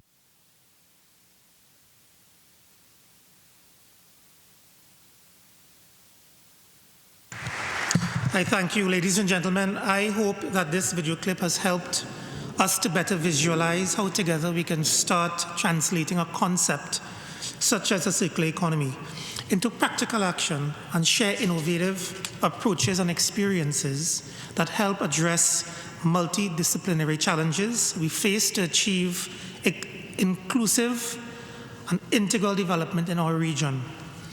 I wish to open the floor to member states who may wish to contribute to this conversation, but before I do so, Mr. Stanislaus and McDonough, let me sort of explain to you what we do here at the OAS for your own enlightenment. We are 34 member states that discuss, we are prefaced principally on 4 pillars of democracy, development,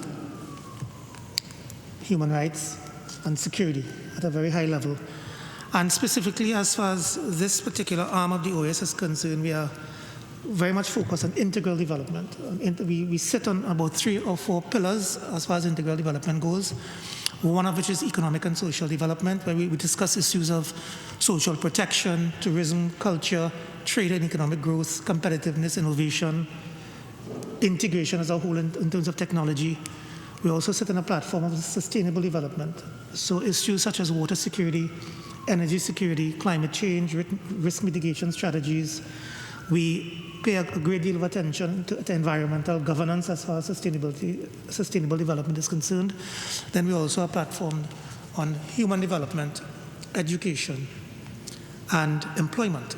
So we look at issues of labor and development as a whole, access to quality education across the hemisphere, and of course innovation in education. So that in a very tight nutshell is what this committee seeks to do. And I would happily open the floor to allow the member states to share some commentary on your presentations, as well as engage in active conversations as far as the topic at hand is concerned. Member states, those of you wishing to take the floor, just turn your plates upwards vertically, please, for us to have this discourse. And I would happily offer the floor to Ambassador Angus Friday, Permanent Representative of Grenada. Ambassador Friday, the floor is yours, sir. Thank you very much, Ambassador Parson. And let me take this opportunity to thank the speakers for their excellent presentations. It's very timely, given that 2015 we're going to be agreeing on the Sustainable Development Goals. And moreover, in Paris this year, we're going to be hopefully agreeing an agreement with legal force on climate change to turn around, the very precarious situation in which we find the planet. I've had the opportunity and the privilege of negotiating on behalf of the small island developing states when I served at the UN. And this goes to Mr. McDonough's point on doing less bad, because what we're aiming to do and the sort of pledges that are being made on climate change are about abatement, carbon abatement. It's about cutting carbon dioxide and not cutting it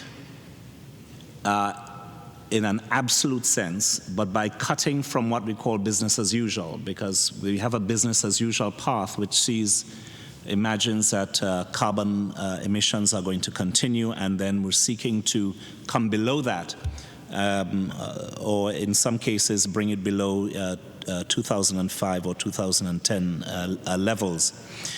What seems to be missing is a positive narrative on climate change, a vision of what cities should look like, what communities should be like. And I was wondering if you could shed some light on how we could take those values and turn them into a value that can be measured, so that we can turn the Conference of the Parties, the COP meetings, away from this this type of negotiation that we've had over the years to a much more positive narrative. Or maybe it happens at the WEF, I don't know. But I'd be grateful to hear your thoughts on that in terms of how we can get countries talking about the positive things that they're doing, and how we can bring some sense of measurement to that, which goes beyond just the sort of carbon abatement story. Thank you. I thank you very much, Grenada, for your comments and your questions. I'd happily pass the floor to the panelists, whomsoever wishes to take the question first. Thank you. I guess that this is probably, for many, the key question of our time. And it has to do with the rights of people in the future. It has to do with the economics of our entire system.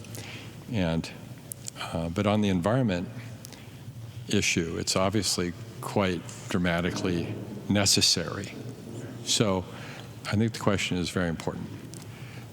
As a designer, the things I can tell you that we see right now that give us a sense of hope would be absolutely the Conference of Parties come to terms with the notion that we are in crisis and that we are going to move to do everything we can to abate the issue.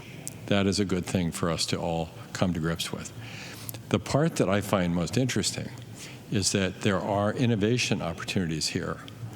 Once you accept that idea, and you accept the idea that you have to be cost effective to do this, that we see that the cost of solar energy, for example, certainly with the Chinese in the market the way they are, is now immensely cost effective. And when I look at the island states, for example, that I see sitting in this room, there is no doubt in my mind, and I know some of the systems exactly that you could generate that could start to make you renewably powered. There are already initiatives. Richard Branson's got his initiative, Carbon War Room, et cetera, et cetera. There are plenty of them around. But the fact is, these are cost effective and they're coming. The part that I think that you might find delightful is once you accept the idea, the parts that we're seeing that are most interesting, there's one in Inner Mongolia in China, where it turns out that if you take the solar collectors, and instead of just putting them on the ground, like this, and then the soil is your enemy because of weeds, you lift them up 2 meters, and all of a sudden it's a solar orchard collecting the sugar from the sun, the fruit, the papaya. And it's the sugar, it's the kilowatt hours. What happens below, all of a sudden the soil is and you can have cropping. You can have grazing. The farmers don't have to leave because somebody showed up in the solar farm. Now, what does that mean?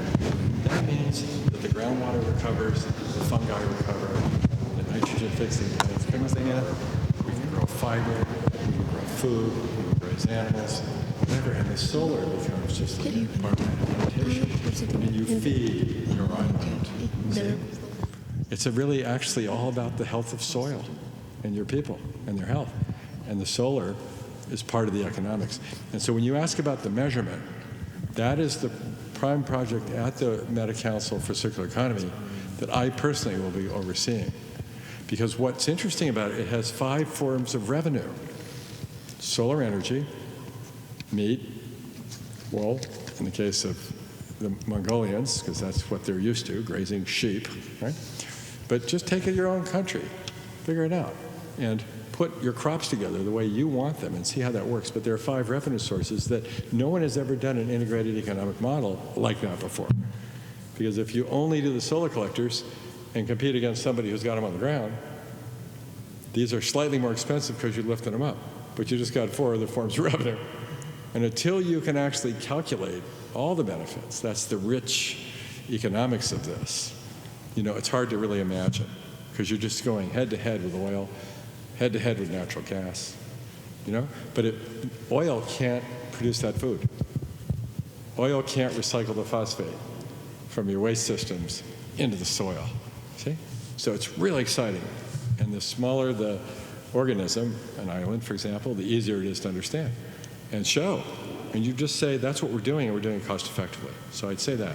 And then for the larger story on this one, on October 8th last year, a revolutionary document was produced by the Swedish Royal Academy of Sciences, and it was the first announcement of a low-energy nuclear reactor, in effect, what we used to call cold fusion, actually performing for 1 month, produced 1 gigawatt hour of energy from an object about this big in 30 days with no radioactivity. Humans are very creative and very smart. And if we go forward and say, we would like clean energy, watch us.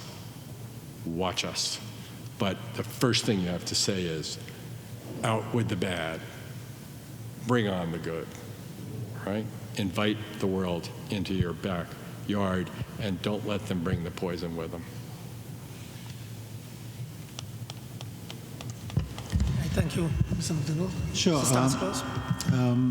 To me, the exciting thing about this idea of a circular economy or sustained materials management is it's a way to operationalize decision-making in a very local, be it a corporate floor, assembly floor, or a local government.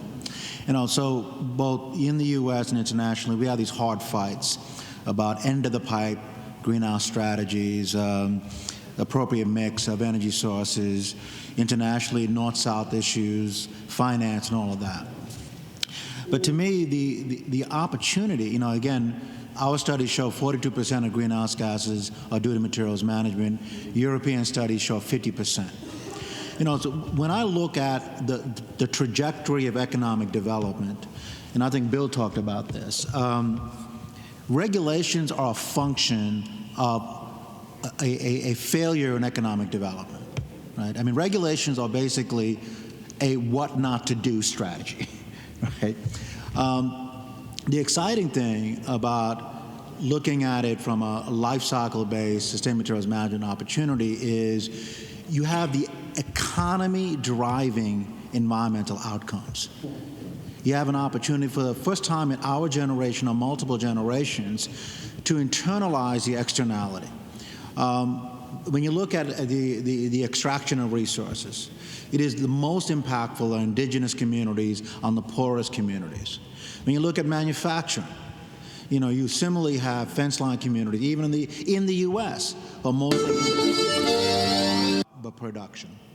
You look at landfills, you also have that. So you have an opportunity to have a global environmental outcome, the most impacted, the poorest communities, but have the economy driving that outcome. So I think Bill and I are both speaking at the Chamber of Commerce to carry that message. I met with the UN Global Compact, which is an organization, I think they have multiple 1,000 of companies around the world which have pledged to, in addition to all the anti-corruption issues, but also have pledged to work towards this integration of the economy, the environment. So we have a rare opportunity to authentically partner with the business sector to drive environmental law. In my view, it's the first time that as long as I've been doing this, I have a bit of gray hair, to do that. So I see a huge opportunity, but I also think that we have to make it accessible to those people who are making decisions, and by that I mean what we're talking about is a whole economy issue. And if we approach solutions from a whole economy issue, we will fail and people will walk away from the table. So what we've identified is what are the hot spots of impact and what are the greatest opportunities. We have to deliver federal, state, and local governments and local businesses, some specific actions that we can take. So that's where in the G7 conversations we're looking at what are the materials and industry sectors that can prove the case, prove the business case, so that then becomes the leading edge of changing the economy. I also think that the other aspect of what I'm responsible for is what's called brown-free development. It's basically the lands that have been thrown away in America because of real or perceived contamination. And so we are pushing this idea of planning tied to economic development resources. I mean, in the U.S., the sprawl in the U.S.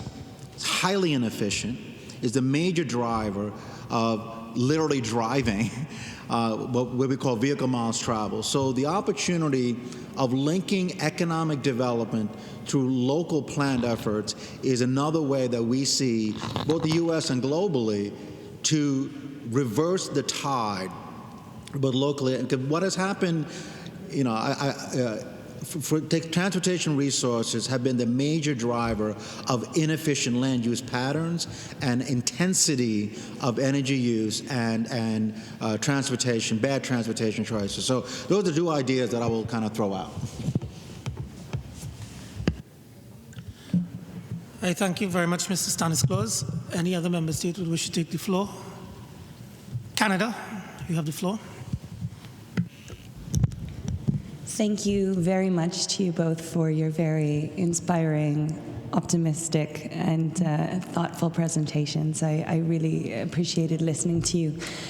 I have a question, and my question has to do with how we reconcile the issue of, shall we say, cradle-to-cradle thinking with economic incentives. For example, when we faced an economic crisis in 2008, the response of country leaders around the world is that we need to stimulate our economies. We need people to consume more.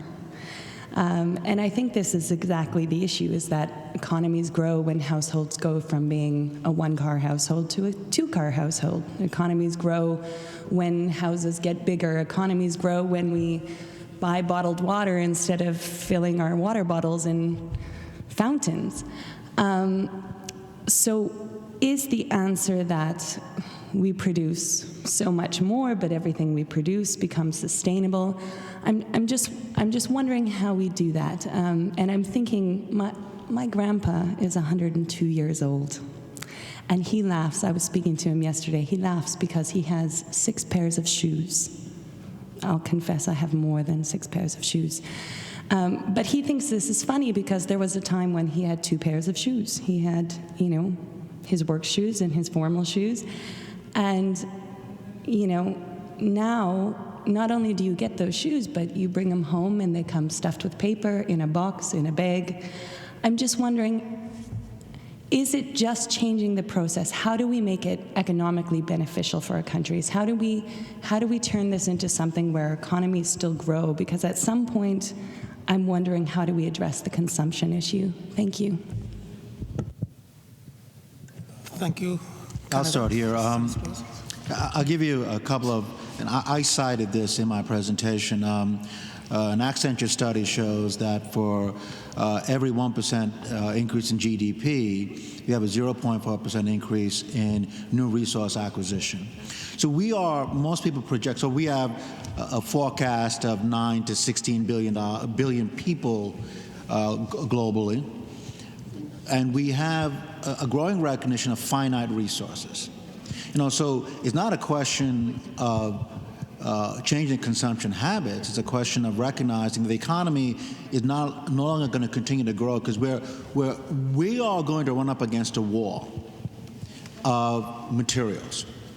And so this whole idea of decoupling is really crucial. For Germany, for example, at the G7 presentation, talked about 40% of its material cost, 40% of its manufacturing costs are materials. And they are a net importer of metal. So they see their economic standing predicated on a circular economy. So I think it is probably more of having the decision makers understand that your relative position in the economy is based on doing this differently, because your future is at risk if we don't. I go back to the Japan-China battle a few years ago, where China prevented access to this one rare earth metal for electronics. That effectively shut down the electronics industry in Japan for a month. And we have 1% recycling of rare earth metals. And rare earth metals are not that accessible, hence they're rare earth metals, you know. So, one of the things we've been doing is how do we build a business case so that ultimately, if you can convince the business decision maker that it makes sense, they're not going to do it. You know, so that we're putting a lot of effort. In fact, we provided to the Chamber of Commerce an analysis of the business case, and it's going to be part of the conversation later this week. You know, so. Can I take a quirky view at this? I was in dinner in Zurich a couple nights ago with a clothing company, and they reported something to the effect that the average American teenager buys 64 pieces of clothing a year. My grandparents, who aren't here still, went through the Second World War, and they subscribed to Henry David Thoreau's admonition that you should always be aware of any occupation that requires a change of clothing. So they repaired everything. But to get to the point here, rare earths are rare, yes and no. There are rare earths here, and they're not rare, they're right here. Now, if this was designed so that I could disassemble it and recover material, the rare earths actually get less and less rare. That's very interesting. And so I think the business models of what we call products of service, is really important, because I don't know if we only think about, like, your father as a grandfather's shoes, right? Well, how many of you expect everything you touch to be designed for durability? Anybody have a cell phone? Does anybody expect or want to have that cell phone for 25 years? See what I'm saying? So, like, all of a sudden you're in a crisis because you're going, 25 years? I don't think so. What we really want is the service of smartphones that do more and more things for us. So wouldn't it be great if we designed them guilt-free? So we just say, here, I'm done with this, thank you so much. I'd like another one, please. And what we're doing in society is accruing technical nutrition for the next generation of things. So all of a sudden, if it's renewably powered, and the water's kept clean like we do, et cetera, and we're treating people fairly, then go ahead. Have a smartphone. It's becoming a genius phone while you order a new one, And every time you do something new, you're creating jobs. That's what I was talking about with the carpet. See, the minute it's waste, well, then you're destroying the planet when you change it. But if you're just using solar energy to reform caprolactam and thermoplastic polyolefin into another color, using solar energy, you're restoring your materials on customers' floor. It's a whole different kind of relationship. And the relationship moves from this idea of consumers to customers. You see, I can't consume a telephone. And we call this a consumer product. You must be kidding. Here, eat. Anybody want to eat this for lunch? It's not you're a customer of it. So I think the first relationship shift would be, what do you need, what do you want, and what do you love? Okay? So what you need is a car to get you from here to there in a hurry. That's a taxi. That's a zip car. That's Uber. I don't care. It's the thing. Service, I need. Then there's the thing you want, which is a high-performance BMW. Then there's the one you love, which is an old Mercedes Roadster convertible you drive on weekends. And it's okay. We can have all these things. We just have to do it in a way that the world gets better every time we do it. So I think it's a fundamental distinction between what is a consumer product. That's one that goes back to soil. And that's where we saw your little video. That's what that is. Imagine if you're at the festival and you order something and you say, oh, isn't this great? See, if you follow the laws of nature, you discover that God never had a bad day. Things become beautiful. It's like throwing away is fun. Can you imagine telling your children in Trinidad, please litter? Why? Because the soil gets better. What? I mean, give the kids a chance, and you'll see. And I think that to build on your point, this implementation, I would guess that if you design your islands and your countries for 10-year-olds, Transportation for 10-year-olds, safe and free. Products for 10-year-olds, fun to throw away, fun to think about, fun to use, fun to share. Think about that. Then all of a sudden, in 20 years, guess who's in charge? Start now, because you'll have a lot of fun. And the kids will grow up thinking you were really smart instead of terrifyingly ignorant about fundamental issues that weren't fair when you didn't pass it along. And the fundamental question of commerce itself will change, because the question we ask in economics today is, how much can I get for how little I give? And that's not the question. The question is, how much can we give for all that we get? So instead of a world of limits and greed, it's a world of abundance and sharing. See? That's the fundamental issue. And it's a very powerful thing. Dr. Venkateswamy in India, a cataract surgeon, said, why should it be $1,900 for our elderly people to see again? $1,900. And he said, why are the lenses $200? If I mass produce this, I'll get it down to $2, which he did. So instead of $1,900 for only those that could afford it, by giving it away, are you ready? To 3 million people for free. It turned out that the most expensive cataract surgery to pay for the entire system for people who could afford it was $50.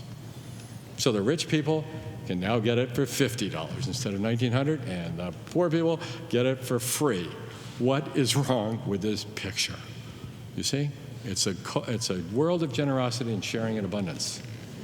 So remember that. It's not about just the statistical benchmarking against some terrifying prospect. It's actually redesigning it, enjoying it, having a better time. See, we sustainability people have to have more fun.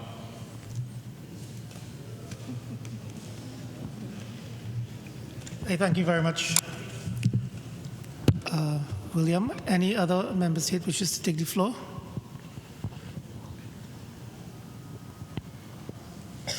If I may, please, from the position of chair, ask a question. How do you, and this is for either of you, this is clearly, the concept is clearly a reculturalization almost for, let's say, an economy like Trinidad and Tobago. What's the ideal strategy from a whole of government approach at a policy level to make this happen? Where do these conversations start, and how do you create that template that allows society to begin to think like this, rethinking, reculturalizing a society to get to that state? I'm not sure I have an easy answer to that question, because it is a cultural issue. And I'll give you a bit of an analogy. I was born in Sri Lanka, came in as a child, and the use of plastics and the burning of plastics and the disease consequence of that, because so what has happened is, as the West has pushed the convenience. So we have a culture of convenience, you know, and culture of convenience is really, the way I look at it, is a single stage, single parameter way of looking at life, right? And so I think education is a real critical part of this. When you look at most studies about recycling, and it's the reason why recycling has failed beyond the 33 to 34%, is city budgets don't invest long term. The trending line of recycling, of education of recycling, is that the city budgets get cut. Recycling budgets get cut on average in 3 years. It takes 3 years to penetrate the marketplace in terms of consumers really feeling a benefit from their actions. So education is a critical component of that. I would also say that, you know, developing a business case. I mean, let's just be honest. People don't always love EPA. You know, the business sector doesn't really love EPA because we have to be in a position of regulating, you know, establishing a level playing field when the market is not driving best behavior, right? But while we need to do that, I think we also need to look at opportunities to, and the rule that I just talked about is adjusting our, some of our rules have been built so long ago that it's actually fueled inefficiencies in the marketplace. To taking a look at our rules, which may have fit 20 years ago, and now we're looking at it now. But I mean, the last thing I will say is, again, unless the economy believes there be opportunity, there's not going to be a long-term strategy. You know, I mean, it goes back to this whole discussion about a greenhouse gas strategy. We do need to fight the fight of end of the pipe. If that's all we do, we will have failed. Because we're not going to achieve the reduction unless the economy drives a better behavior. So. I think this is such an important question for this group. And here's what I'd recommend. You start where you are and who you are. You are the guardian. You're the government. Your job is to make a safe place for your people to be creative and for your children to grow up and explore their own resourcefulness and their creativity safely. And if you think about it, you have the power of commerce. It's called check writing. As a government, because these protocols exist, that's what we're talking about with China. Because the protocols exist, you can say, we will prefer in government purchasing paper that is cradle-to-cradle certified. What does that mean? That means the inks won't contaminate you. That means the paper sources are coherent. That means you're underway. And you say, we prefer it this way. And you can say, we prefer it this way, all other things being equal. Price, performance, aesthetics, and so on. We just prefer this. And then that puts a call out to your creative enterprises to try and make you happy, see? And you use the power of money to drive the behavior you wish. Instead of saying, I'm here to punish you for putting all this stuff in that we can't recycle, you say, I'm here to encourage you to make things that we can now do, see? So you have carrots and sticks. In business, we like carrots because it's an opportunity attractor, right? And regulations are sticks, right? So here's an idea for you. Why don't you create carrots big enough to use as sticks?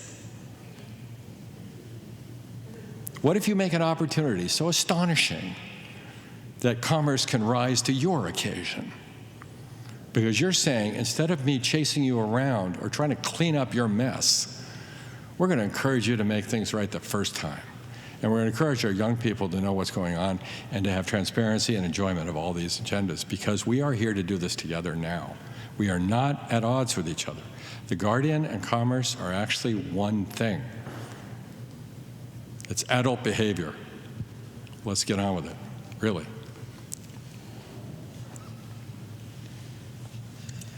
I thank you very much, Mr. McDonough. Are there any further requests for the floor? Gentlemen, there be no further requests to the floor. I wish to thank you on behalf of all the member states here today for your very insightful presentations. To both of you, a round of applause for them, please.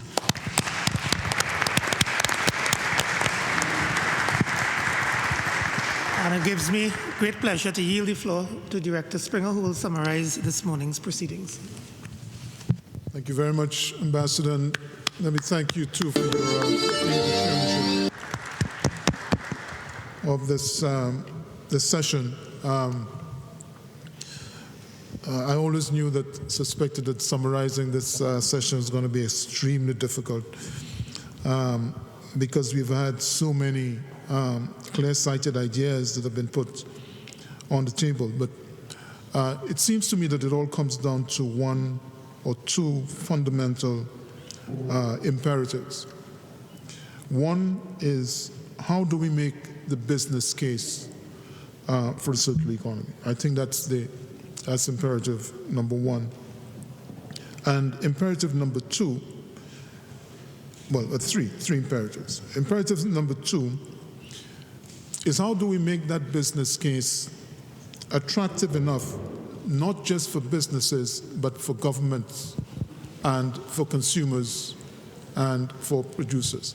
And I've lumped them together because I think these are the three key elements in any system, economic system. And then coming from Matthew's presentation this morning, it hit me too that communication and education is going to be very critical. And that is the lesson that is coming from the US experience. communication, education, transparency in the whole context of sustainable materials market. And then from the point that Ambassador Friday raised, I thought there was an important lesson in that point that he raised, that it seems to me that we depend quite heavily on multilateral negotiations to achieve progress on a number of these issues. And it seems to me, too, that these processes need to change. There needs to be a broader conceptual framework within which these negotiations take place. Because I've been to conferences of the parties, and I can tell you it is the most boring, or one of the most boring experiences you can have. You know, you struggle with letters and commas and punctuation marks and so on, and you lose all of the opportunities that are out there to effect change outside of the negotiations process. And you walk around the exhibitions halls, and you walk around the little side events that are held. That, to me, is where the emphasis on, in these negotiations processes should take place. Negotiations around opportunities, not around constraints. And these are the lots and lots of ideas, as I said, but these are the four critical things that I took away from the discussions this morning. And I think there's a message for all of us in the room. How do we make the circular economy happen? What messages are we taking back to our member states? What will you send back in your briefing notes to your countries from this session this morning? And Bill gave it to us when he said to us that the change we need to make is from how much thinking, the paradigm that now pervades how much we can get from all we give, how little we get from all we give, to how much we can give from all that we get. How little we get from all that we give, to how much we can give from all that we get. And so with these closing remarks, again, I want to thank you for your participation and thank our panelists. We ended this session about 40 minutes early, and heeding Bill Madonna's exhortations, I thought we should make the best use of time. And bearing in mind that this afternoon is a little iffy in terms of participation and attendance, what we're proposing to do is to move forward the discussion panel on opportunities for circular economies in the Americas to now, and have that panel end at around 12:30, and so we'll go for lunch. And so if the participation this afternoon is not that strong, we can consider reworking that session, because many of these presentations were going to be by video conferencing, and you know how iffy that can be. So what we're going to do now, after a 5-minute break, is to come back for the discussion panel on opportunities for circular economies in the Americas. We'll do that now and end that session at 12:30, and then we'll go for lunch. And so if you have to leave and you're not able to return, we will understand. Okay, is that acceptable to all? It is acceptable, but I understand that before we go to the 5-minute break, there's a very short video that we want to show you on what's happening on the circular economy in Colombia.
Colombia se caracteriza por un alto nivel de emprendimiento y productividad. Existen en el país alrededor de 870.000 empresas registradas, de las cuales el 70% pertenecen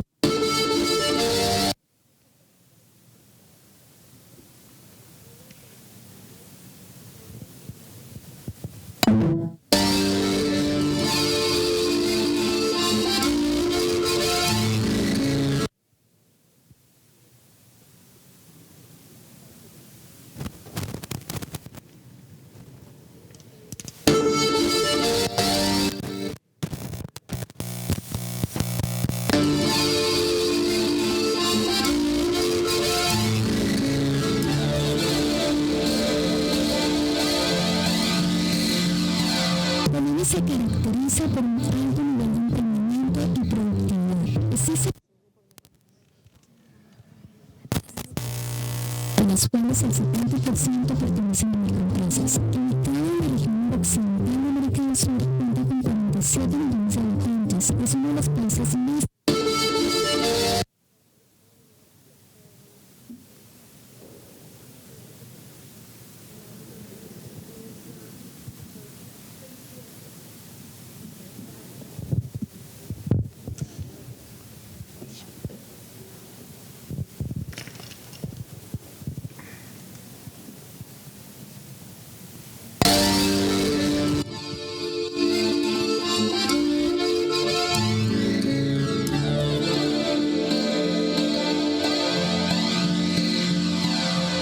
se caracteriza por un alto nivel de emprendimiento y productividad. Existen en el país alrededor de 870.000 empresas registradas, de las cuales el 70% pertenecen a microempresas. Ubicado en la región noroccidental de América del Sur, cuenta con 47 millones de habitantes y es uno de los países más privilegiados por sus riquezas naturales, la variedad y belleza de su geografía y la diversidad de sus ecosistemas. Los principales subsectores del sector industrial son el sector textil, la industria automotriz, la química y la petroquímica. Cabe resaltar que el sector manufacturero ha sido uno de los mayores contribuyentes al Producto Interno Bruto en Colombia.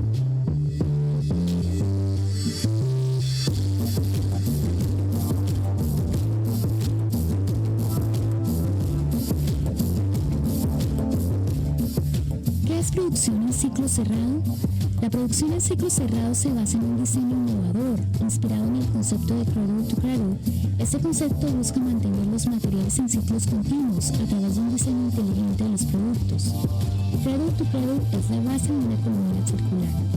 Al rediseñar y repensar los productos para alcanzar una economía circular, debemos diseñarlos pensando en un ciclo biológico y un ciclo técnico. Dentro del ciclo biológico, los materiales son considerados nutrientes para la naturaleza, por lo tanto son biodegradables y no tóxicos.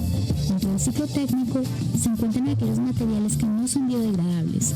Estos productos son diseñados para retornarlos a los proveedores y ser reutilizados para la creación de nuevos productos de calidad superior o igual a los anteriores. Esto significa que los materiales con los cuales contamos hoy en día se convertirán en los recursos que necesitaremos en el futuro. Como el título de la iniciativa indica, uno está tratando de promover, crear conciencia y aplicar la idea de poder buscar maneras de cerrar ciclos de uso de diferentes productos y materiales que se circulan en la economía.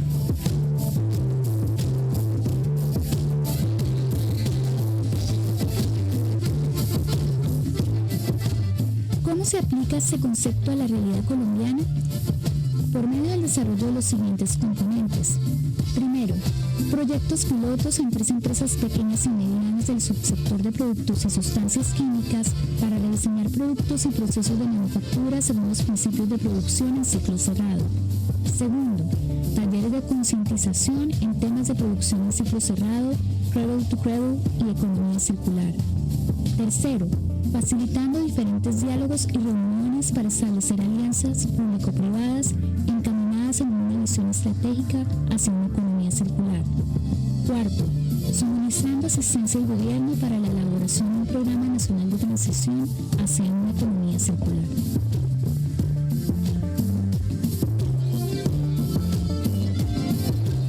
Soy la dueña de esta finca ecopedagógica llamada San Francisco de Asís.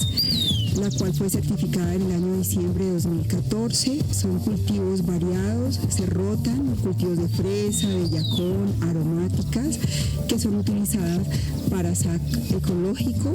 Ya a partir de este año estamos tratando de ser autosostenibles y de solamente utilizar productos de acá mismo, purines hechos aquí mismo en la finca. Pertenecemos a una asociación de mujeres agricultoras de Tenjo.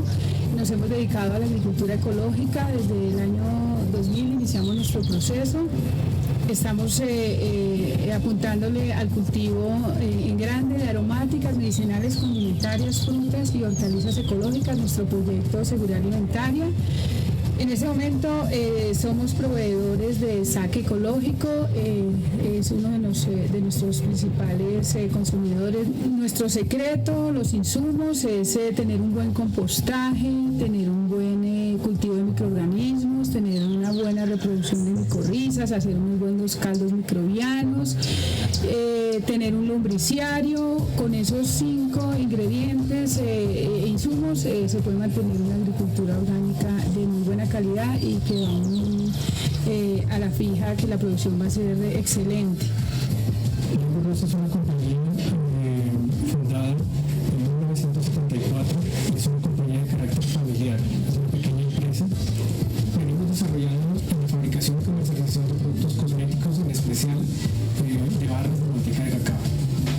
El único que queremos tener con el programa de ciclos cerrados de la Organización de Estados Americanos es evolucionar como compañía en aspectos que todavía nos hacen falta para poder tener la posibilidad de abordar otros mercados en el exterior.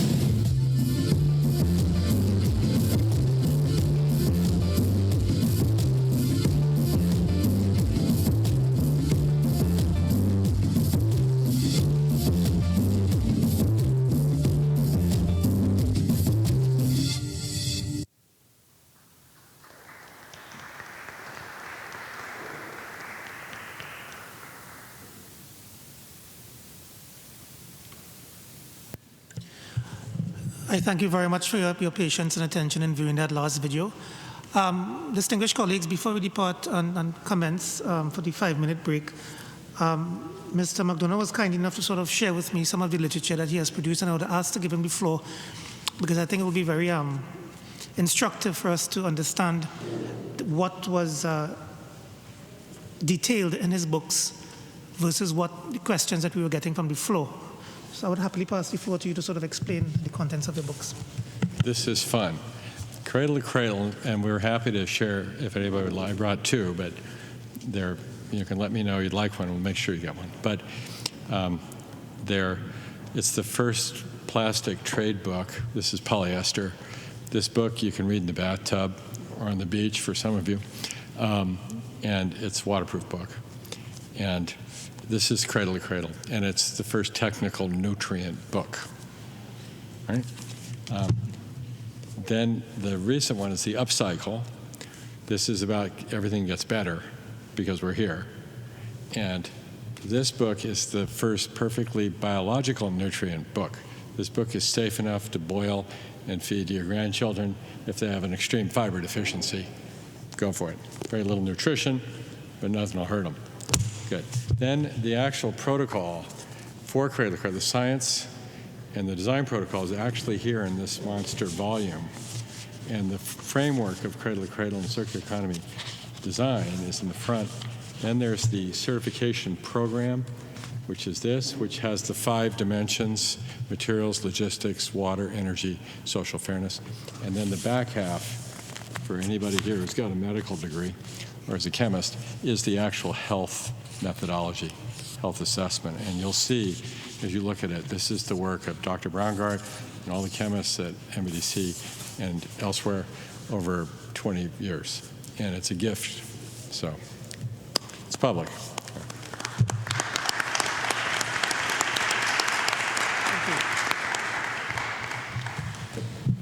So essentially, you can eat your knowledge.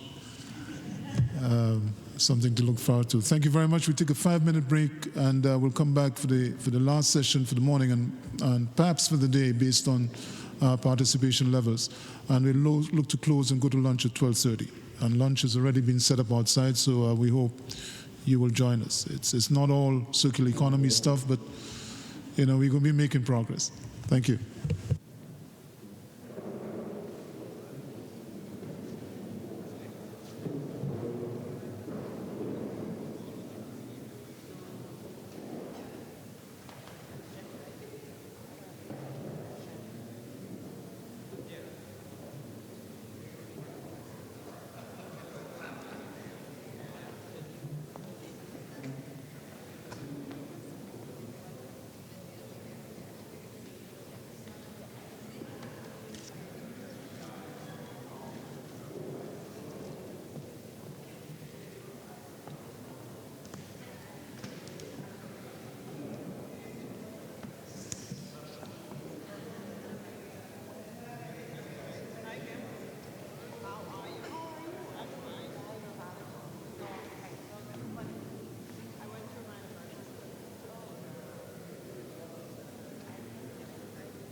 Okay, folks, we are ready to resume, and the plan is to close at 12:45,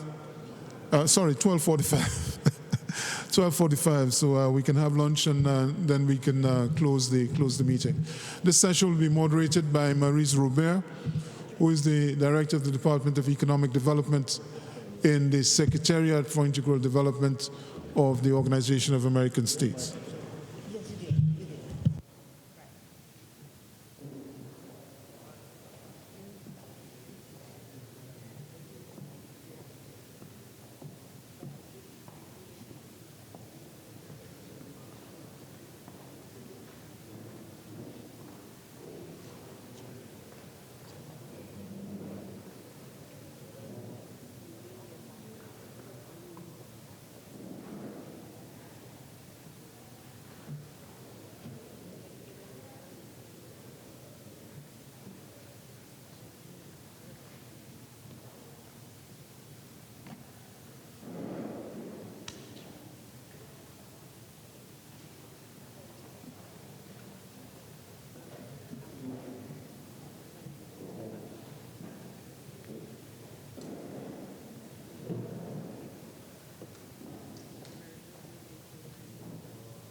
Good morning, everyone. We will reconvene with the panel on opportunities for circular economies in the Americas.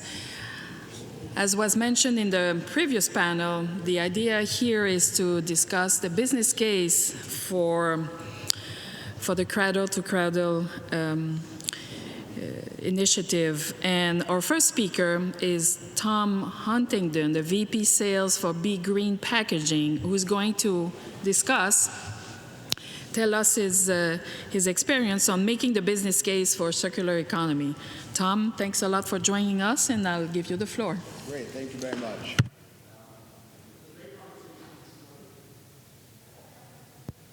Is that better? Okay, good.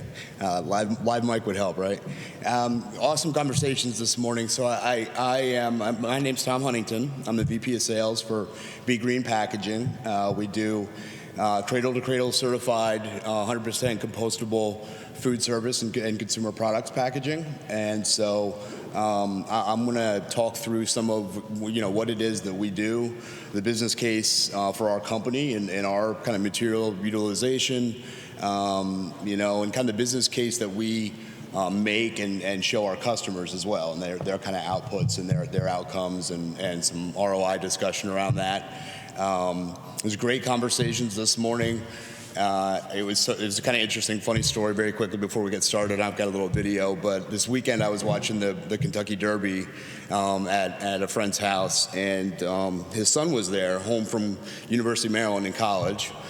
And I coached the boy in rugby and taught him the game and coached him in elementary school and all through high school. But now he's studying engineering at the University of Maryland. And somehow it just came up what was going on with work travel and where I was this week. And I mentioned that Bill McDonough was going to be down here talking about cradle to cradle. And he is taking a class in the engineering program at University of Maryland.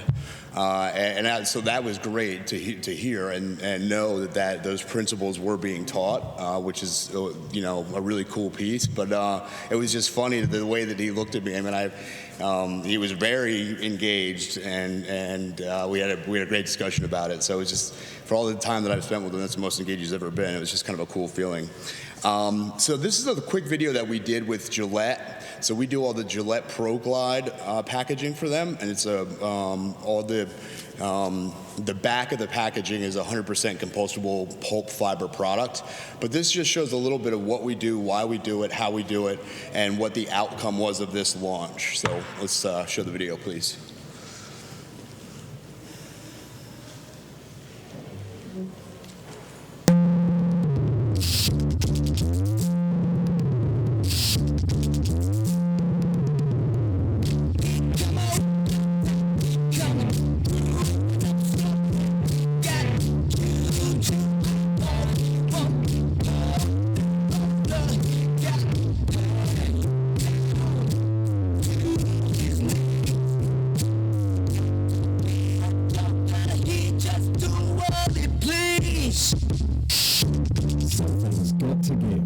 If history has taught us anything, it's the importance of the relationship between the two most complex systems on Earth, human society and Mother Nature.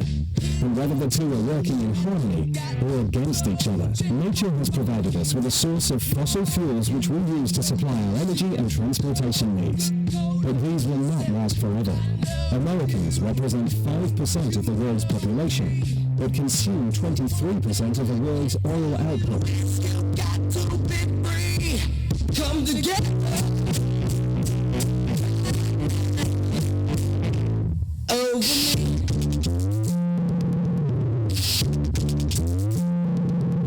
Each year, Americans create 210 million tons of solid waste, enough to fill 23 million garbage trucks. And much of this solid waste comes from packaging derived from oil. Scientists are finding 6 times as much plastic as plankton in the Pacific. And that plastic can take up to 500 years to decompose.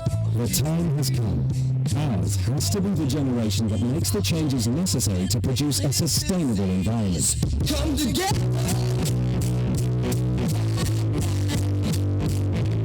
Over me.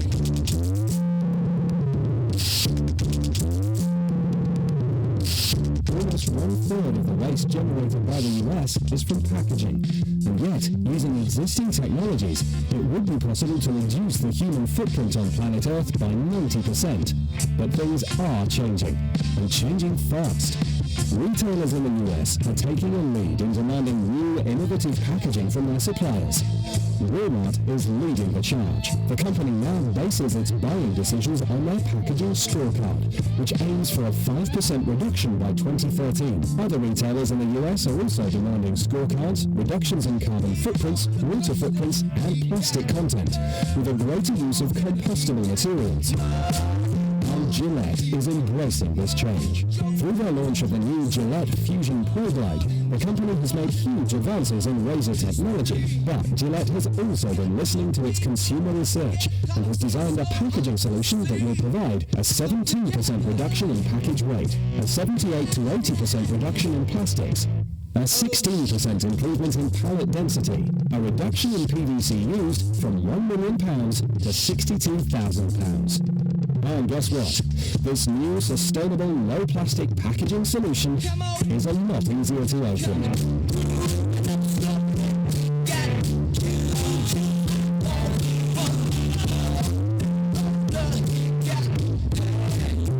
Supplier agreement with Be Green Packaging, Gillette has sourced and is working successfully with a company that has passed our Quake exams and received numerous industry accolades. In fact, Be Green is the first food packaging company in the US to be awarded the coveted cradle-to-cradle certification and has the technical expertise to do things with pulp that have never been done before. Based in California, Be Green designs and manufactures tree-free compostable packaging. This unique blend of bulrush fiber is crafted in the wild in Shangfu, China, but is also to be manufactured in North America. Be Green currently produces 25 million units per month using only 60% of its current capacity. The bulrush is harvested in a community which has been reinvigorated by this new green industry. Be Green is the largest employer in Shangfu and has already made a significant impact on the community. Be Green operates under both codes of conduct and social responsibility standards, and they are founding members of Whole Planet Foundation's Change for Change Fund, which strives to engage the poor through the use of microcredit. But the story doesn't end here. This is just the beginning. And with the help of accredited suppliers like Be Green, Gillette and their team will not only shave the world, they can also help save the world. Just one word. Yes, sir. Yes, I will. Plastics. The word is no longer plastics. It's now sustainability.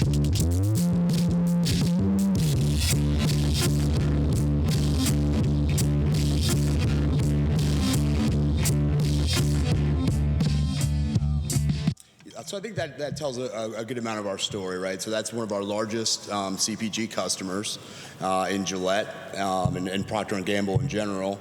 What's really kind of cool is now that was one of our first product launches for them.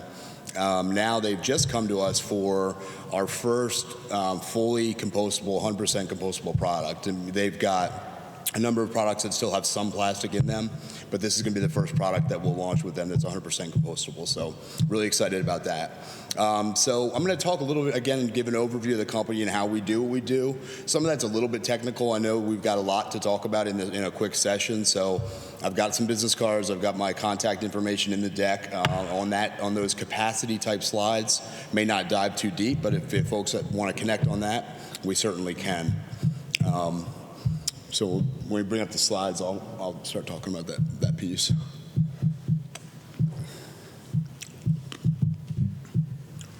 And just a little bit of background on myself, I guess. I spent about 10, 12 years at Starbucks, which is where I kind of got a little bit of the sustainability initiative. There, I was a little bit more of a social cause, and you know, what we did for farming regions where we bought coffee and source coffee, but not quite. I mean, now that I have it through the lens of Be Green, I realize that we could be doing and need to be doing a lot more in the stores for Starbucks. But that was one of the things that attracted me certainly to Be Green. So we're going to talk about making the business case for the circular economy. And do I have the clicker? Yeah.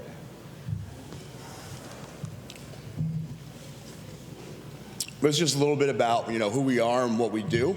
So we're in business to make the world a better place by providing eco-friendly packaging. And the video talked about our certifications. Clearly, the one we are most proud of and lean on the most and spend the most time with and on, and from just both the marketing and focus perspective, is the cradle-to-cradle certification, but all these are important. Certainly the non-GMO for Whole Foods was a big one for us, and we are certified recyclable as well as compostable. This just speaks to the full life cycle of the product. So I mean, you can see in the sketch, everything from the automated molding to natural consumer attractive packaging, compostable bins or backyard composters, healthy, vibrant soil use and disposal. It just speaks again to that full life cycle of what you do with the product when you're done and how that goes back into the soil and then can go back in for reuse. This was a slide that was really pulled together by my CEO prior to a meeting with the team. Several folks were there for a meeting in Trinidad where we just wanted to show. I think there was some discussion around accessibility, and we have discussions around how to get there. And so we obviously have a number of just skewed stock. I mean, we do a lot of custom design work, but we also have all food service items: plates, bowls, cups, lids, all kinds of stuff that we ship container loads of to the Caribbean and all over the world. So there's a couple slides here that just talk about our kind of capabilities, and I'll get into our plants and things as well. But this is just a couple of our sample items: hinge containers that are sold everywhere in the food service industry, plates, bowls. So what the video was produced long before we had our plant in South Carolina. So this speaks now to being truly local, to being where our customers are. We're doing mostly food service out of the plant in South Carolina. So we've got Chipotle bowls that we're running down there, Whole Foods, and we will be pulping out of there. So I'm going to show some slides on what we do right now for pulp. I mean, we're buying the pulp, and then we're breaking that down and forming all the products. But ultimately, we'll be growing the crops. We have a ton of land all around the plant, and we'll be growing the crops there, pulping there, and doing everything out of there. So when we talk about the business case, I've got some slides on it, but for when we pulp ourselves, there's margin improvement that can either be passed on to the customer or to the bottom line, but there's certainly a benefit from a business case to being local, and it's right for every reason. It's good for the economy in a depressed area of South Carolina as well, but a beautiful, beautiful facility. So this slide talks to our investments and our capabilities, so our business case for why we're investing locally, how we're going to grow, and where we want to scale. So 2015 was really the South Carolina year. I mean, we bought the plant in 13, started manufacturing in 14 through enhancements and continued restructuring and adding another pod. These machines, these forming machines are huge and expensive. So we just significant investment in South Carolina. Now we want to add the pulping facility or capabilities to South Carolina, and then the next site is going to be in the Pacific Northwest, and that's again just to be local and close to the customer. We need something on the West Coast, and there's a lot of pulping capabilities in the Pacific Northwest. Again, more in the business case, this just gets into our costs, with the pulp being the biggest cost. So if we can start pulping ourselves and using local crops to do it, our cost structure significantly goes down. Electricity is high because certainly offset a good amount from China. So you can see the cost structure differs depending on whether it's China or South Carolina. Of course, freight's going to be a huge line item on the China piece. But what you don't see, being a huge expense there is waste, scrap, anything of that nature. It's just another way of kind of looking at the same information. Very little waste. Again, the South Carolina facility is a zero waste facility, so we recycle all water back into the system there. So this is a little bit on the raw materials that we utilize currently for the pulp, so bulrush, bamboo, and wheat straw.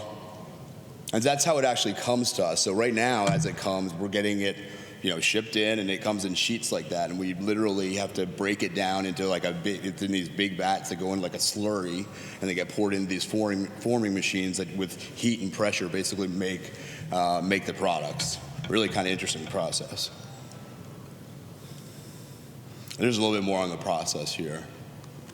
So part design, you mold the fiber, pulping, vacuum fibers.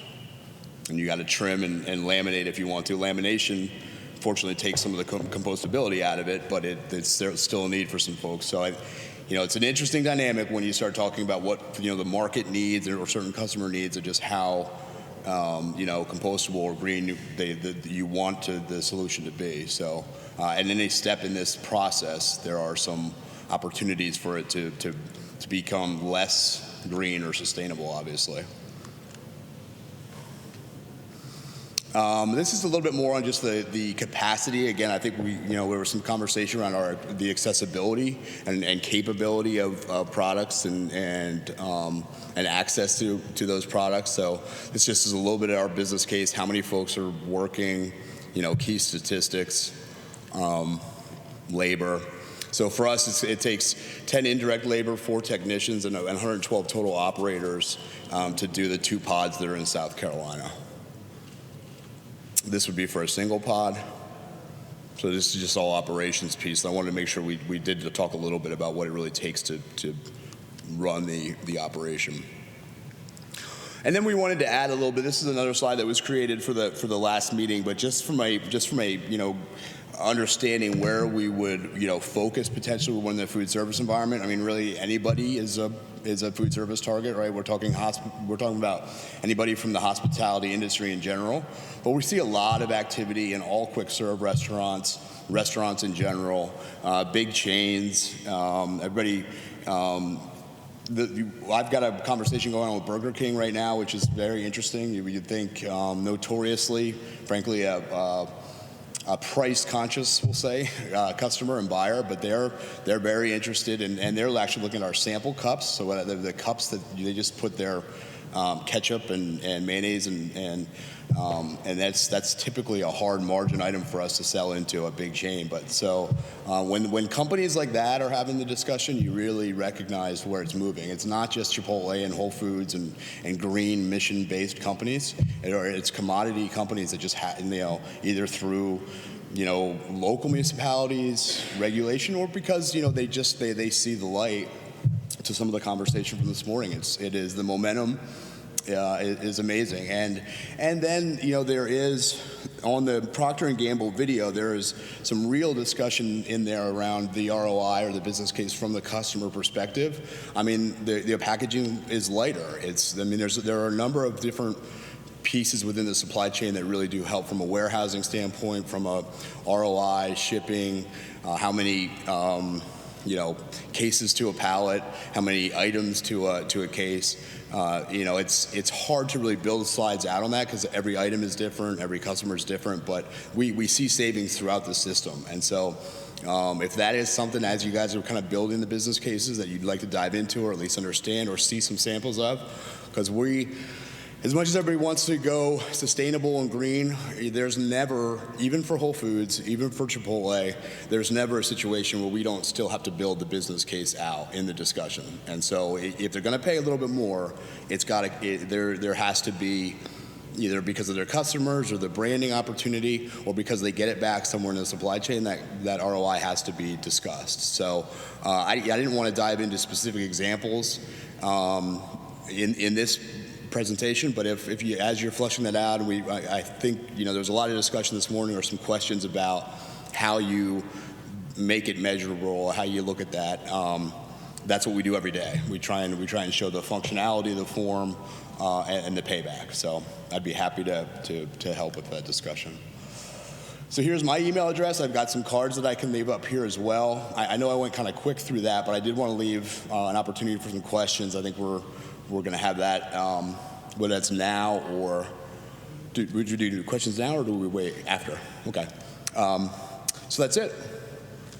Thank you. Thanks a lot, Tom. Very, very interesting. Now I'm going to give the floor to another Tom Beistein, who's going to talk about thinking beyond take, make, waste policies. Tom. Yes. Well, anyway, thanks for this wonderful invitation. In view of the time, I look at my own picture now, so I guess we got to start. Yeah, that's much better. We've been working a lot on circular economy in the Netherlands over the last couple of years, and Kevin de Kuba asked me to give a Dutch perspective on the situation here. So let's move on. I hope which arrow is it? The top one? No, the right one, I think. The right one. There we are. Very short introduction of myself. Tom Beistein. I'm working at the Netherlands Organization for Applied Scientific Research. Not to be mentioned, you can read anyway. It's more than 3,000 professionals, innovation community, partly a non-governmental organization. And actually, locally, we have a representation in the wonderful island of Aruba. We call it the TNO Caribbean branch. It's actually solely devoted to renewable energy supply and more interested in circular economy and waste management as well. Let's see. And another short introduction, because I understand in this wonderful building of the OAS that the Netherlands is far away and it's small. So here is a representation of the Netherlands. It is a 180 by 300 kilometers country. You can read some of the data there. And it's a rich country. And I think being rich with a large GDP is actually quite relevant for the remainder of the story when we talk about some Dutch examples in the circular economy, because the local economy matters, of course. Well, Kevin asked me previously to introduce the circular economy in case it wasn't introduced before, but I guess it has been introduced before. The interesting thing is that the wonderful picture sketched by the Ellen MacArthur Foundation, I think back in 2011, I guess, was not represented here earlier. And I think that is a wonderful representation of both this technical nutrients part, which you see on the right-hand side of this small picture, and the biological nutrients side on the left-hand picture. It gives an integral view of the circular economy being an integral systemic approach, maximizing value. And this is the bigger picture of it. And the interesting thing is, and of course we've been discussing it this morning, is why do we talk so much about the circular economy? Because you recognize maybe the limits to growth cover on the top right-hand corner. We've been talking about it for decades already, about the general long-term worries about the limits to growth and climate change. And even actually in Europe, maybe even more than here, it's about resource resilience and autarky, like securing your supply. So why do we talk now so much on the circular economy? I guess it's also framing of the words, where it's now a promise of jobs, and not just only high-skilled ones, but generic jobs throughout our societies. And then again, it might be similar here as back home. Circular economy is often like seen as more recycling and more waste management. And you see there, circular economy is not about recycling, it's not about waste management, it's part of it. Recycling, waste management are integral parts of a circular economy, and I would dare to say that in case in an economy waste management is not discussed and not managed properly, the circular economy is maybe one step beyond. Ensure also waste management in your society is properly managed. And why do I tell that? Because this short Dutch story, this is an overview of all kinds of waste management profiles of all the countries in the European Union. And actually the dark blue bars show countries that have landfill. So there's lots of countries still that have like 80, 90, and even 100% of landfill, and haven't, although the rules are there already for a decade, have not progressed a lot. And on the left-hand side, you see like Germany, Austria, the Netherlands, that actually are beyond landfilling, and of course do a lot of waste incineration with energy recuperation, composting, and real recycling. But it hasn't come because we think we are an advanced country. It has come because we have had our problems. So how did waste management evolve? And this is a story I often tell: never waste a good crisis. When we go over the history of 100 years of the Netherlands, you should see that actually those were the examples that Bill spoke of this morning. That already 100 years ago we had unmanageable landfills and a rising, a thriving community that says no more landfills. And the waste incineration started back in the 1920s. And actually, startling enough, in the 80s of the last century, we had lots of polluted grounds and chemical waste on landfills that leaked into our sweet water resources that we live on. And actually in 1989, there was dioxins in milk because of, let's say, lacking waste incineration filtering. So what actually was done only in the 80s is that we used those crises, and I think the Ministry of Environment used that crisis, and that had a profound influence on waste policies. What they did is actually take it a step beyond and, for instance, introduce financial incentives to cause reduction in unsorted waste volume. And 20 to 50% unsorted waste volume in households was a result. And the other thing is that I think we need to be clear about is that talking about waste management, talking about circular economy is not just about making money or making business cases. This is actually the increase of also the taxation that was there between the 1990s and 2015 per household in the Netherlands. It increased a factor of 4. Of course, we got richer by the time, but you see, it increased the tax from 0.2 to 0.5% for household waste. So let's be honest about it. If we want to manage this, it also costs us money. Nothing comes for free, and there's no low-hanging fruit here. So I think it's very important to organize your waste in this way. And now I try to go to the next slide. Seems like this is symbolic, actually. Okay. I think the waste management profile of the Netherlands now has been exemplary in Europe. And actually what's very interesting about it is that the responsibility for waste management is on a municipality level, which actually means that when you talk about systems transition, you want to have field laboratories, and actually 400 municipalities are a field laboratory because it was their purpose to create a decent waste management. It was their responsibility. So all these waste municipalities actually experimented also for themselves. And now I think is an important thing. I think lots of things happened, and there's an increase of the standards, but the system is actually based on waste volume. So all these people who organize it don't have a real incentive to decrease the volume of waste, which is really like a perverse incentive, I would say. So overcapacity of our waste incineration has been the result. And in a free market, the overcapacity leads to hugely reduced prices, which puts a burden and a brake on all kinds of recycling opportunities. So I would say that although the directions have been fantastic, there was no systems approach and there was no designing out of waste. So now actually we have to burn waste to fill the waste incinerators. This is quite perverse. Anyway, warning sign, let's not do that over again in other countries. So when we talk about beyond waste management, we talk about the circular economy in the Netherlands. And you see the cover of the book that we wrote about it for the Ministry of Environment in the Netherlands back in 2013. And I think one of the important messages for us was that our society is not just linear and is not just throwing away stuff, but we've come a long way. All of us have come a long way. There are existing activities on repair and reuse and recycle all along.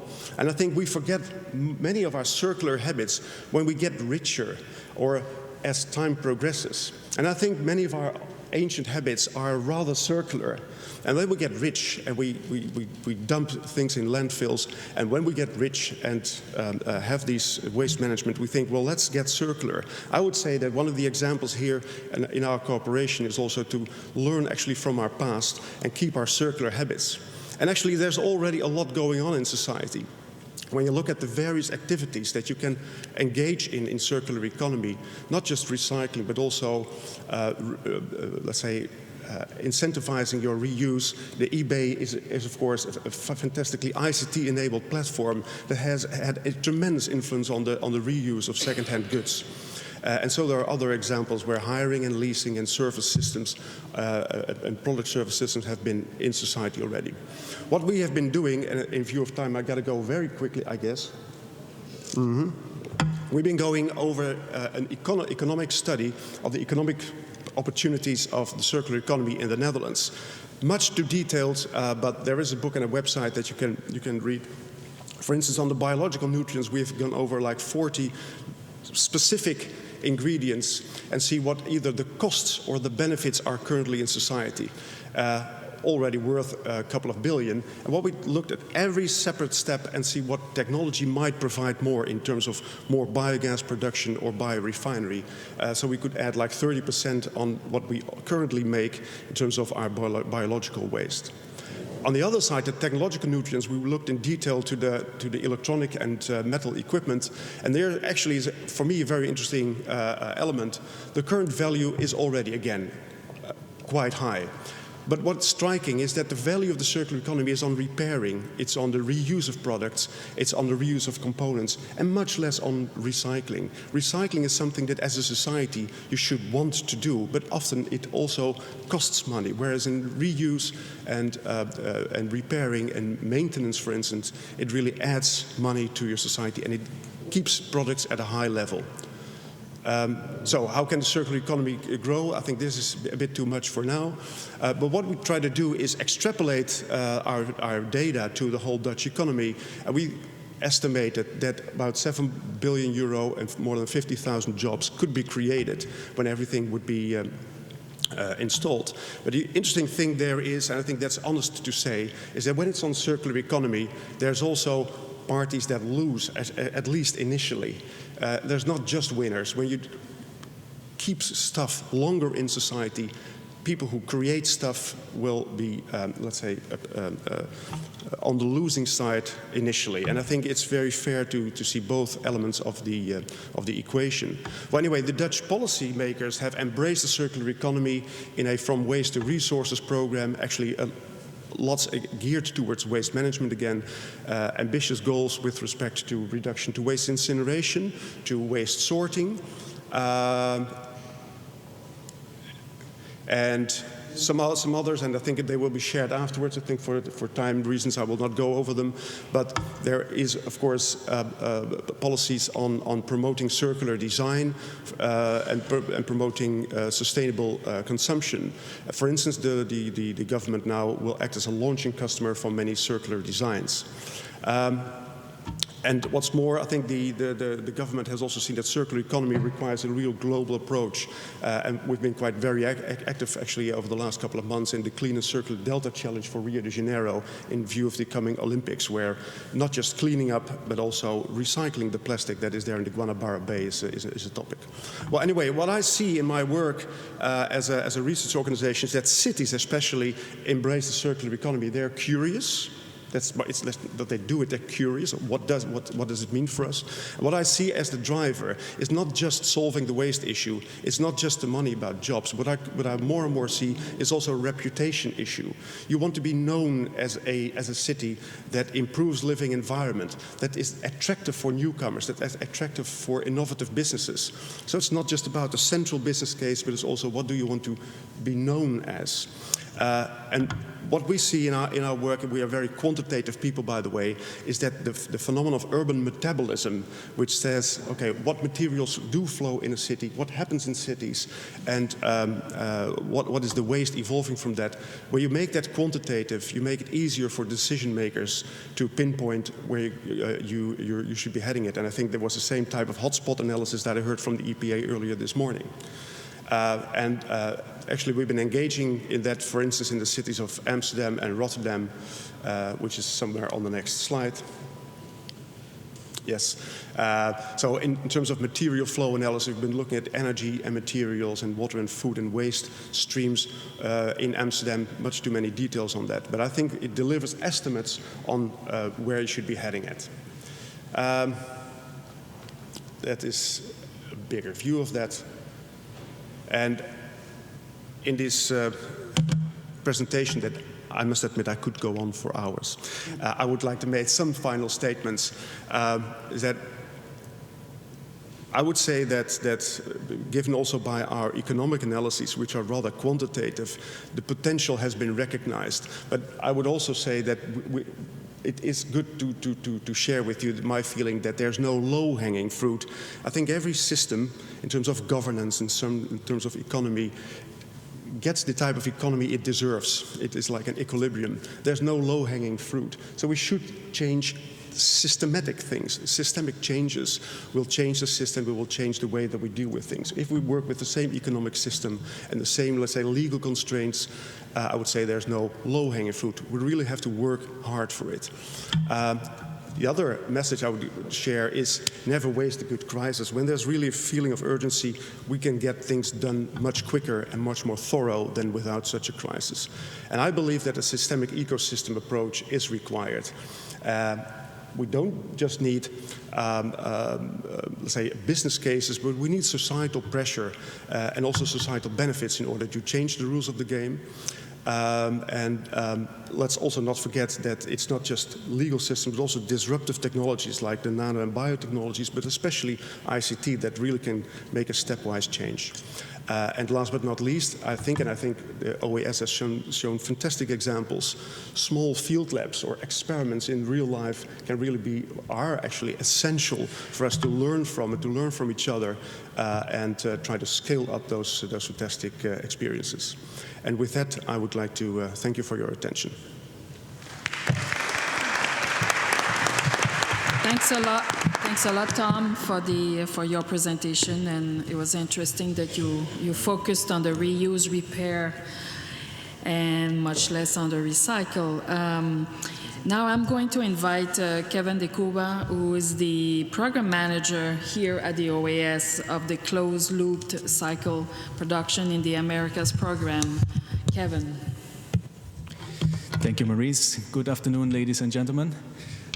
We are very pleased to host you today, and especially the distinguished guests and panelists. This morning's presentations by Bill McDonough and our colleagues from EPA, Stanislaus, and others.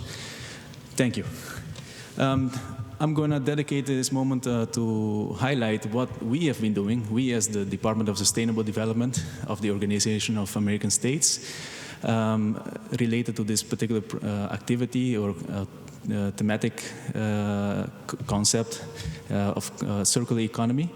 We have been promoting it through a program that is called closed-loop cycle production in the Americas. So the program's goal is to facilitate the transition towards circular economy in the OAS member states, and through the application of closed-loop cycle production methods and design approaches.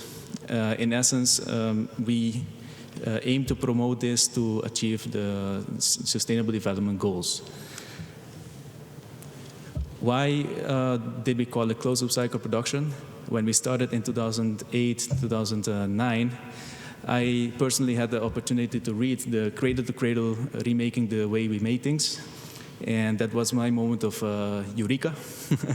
And as a person that is specialized in waste management and also with a degree in sustainable development, I realized, wow, I learned something new or a different perspective that has changed my whole approach into my day-to-day work.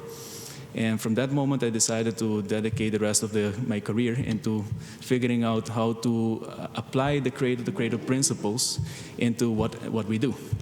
And this has taken quite a pathway within our organization.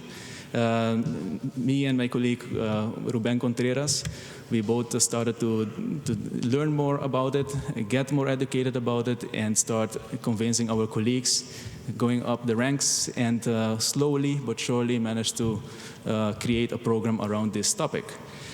We decided to call it closed-loop cycle production because back then, the cradle-to-cradle was still an intellectual property of McDonough.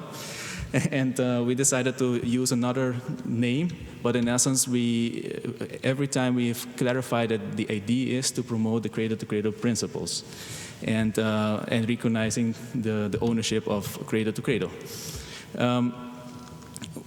So the good thing is that during the evolution of the program, we started in 2009 with a request from the Ministry of Productivity, MSPEC, Coordination of Production, Employment, and Competitiveness, and whereby they requested our assistance to look at within the industry the potential to improve energy efficiency and sustainable production activities. And we decided, well, this is a great opportunity to start looking at ways of how we could incorporate the cradle-to-cradle thinking in our assistance to a country. This has led to initial support by our internal, one second.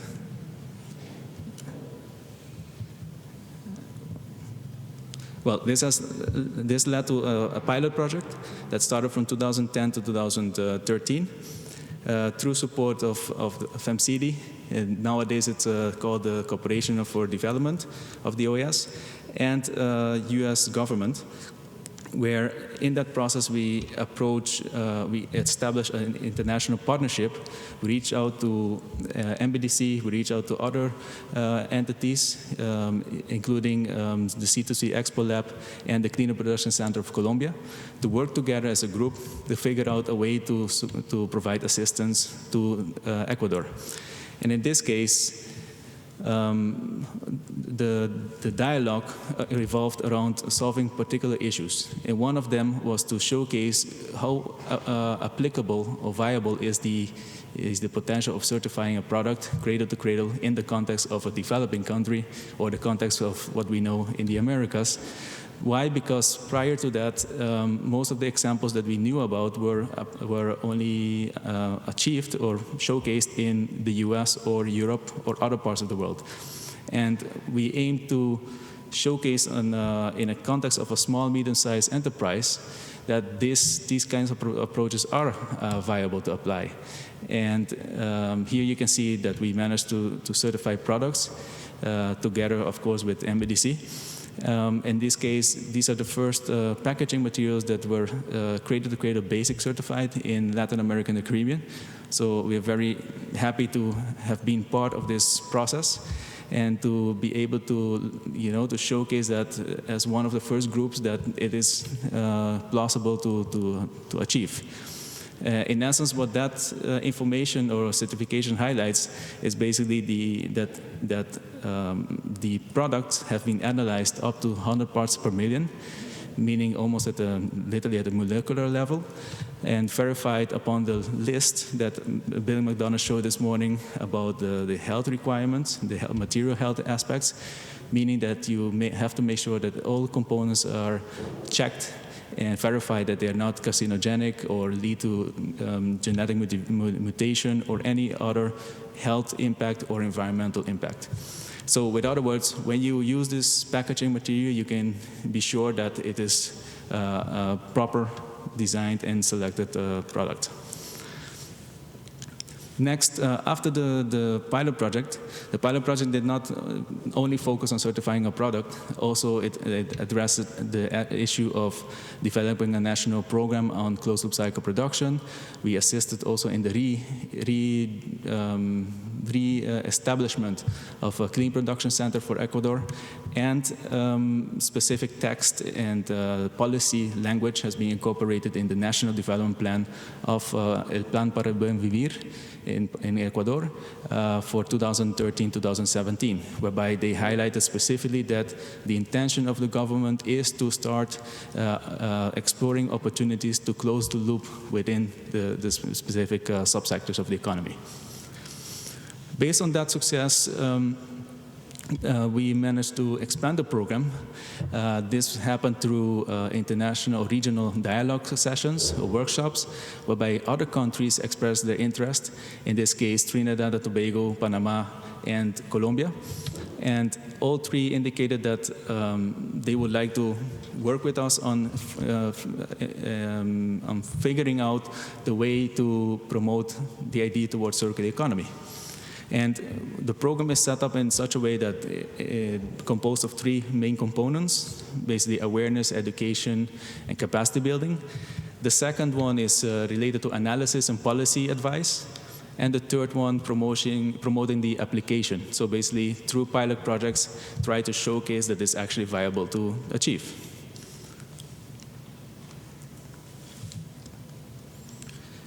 In this case, through grants support by the US government, we managed to expand the program to phase 1, which is ongoing, 2013-2015.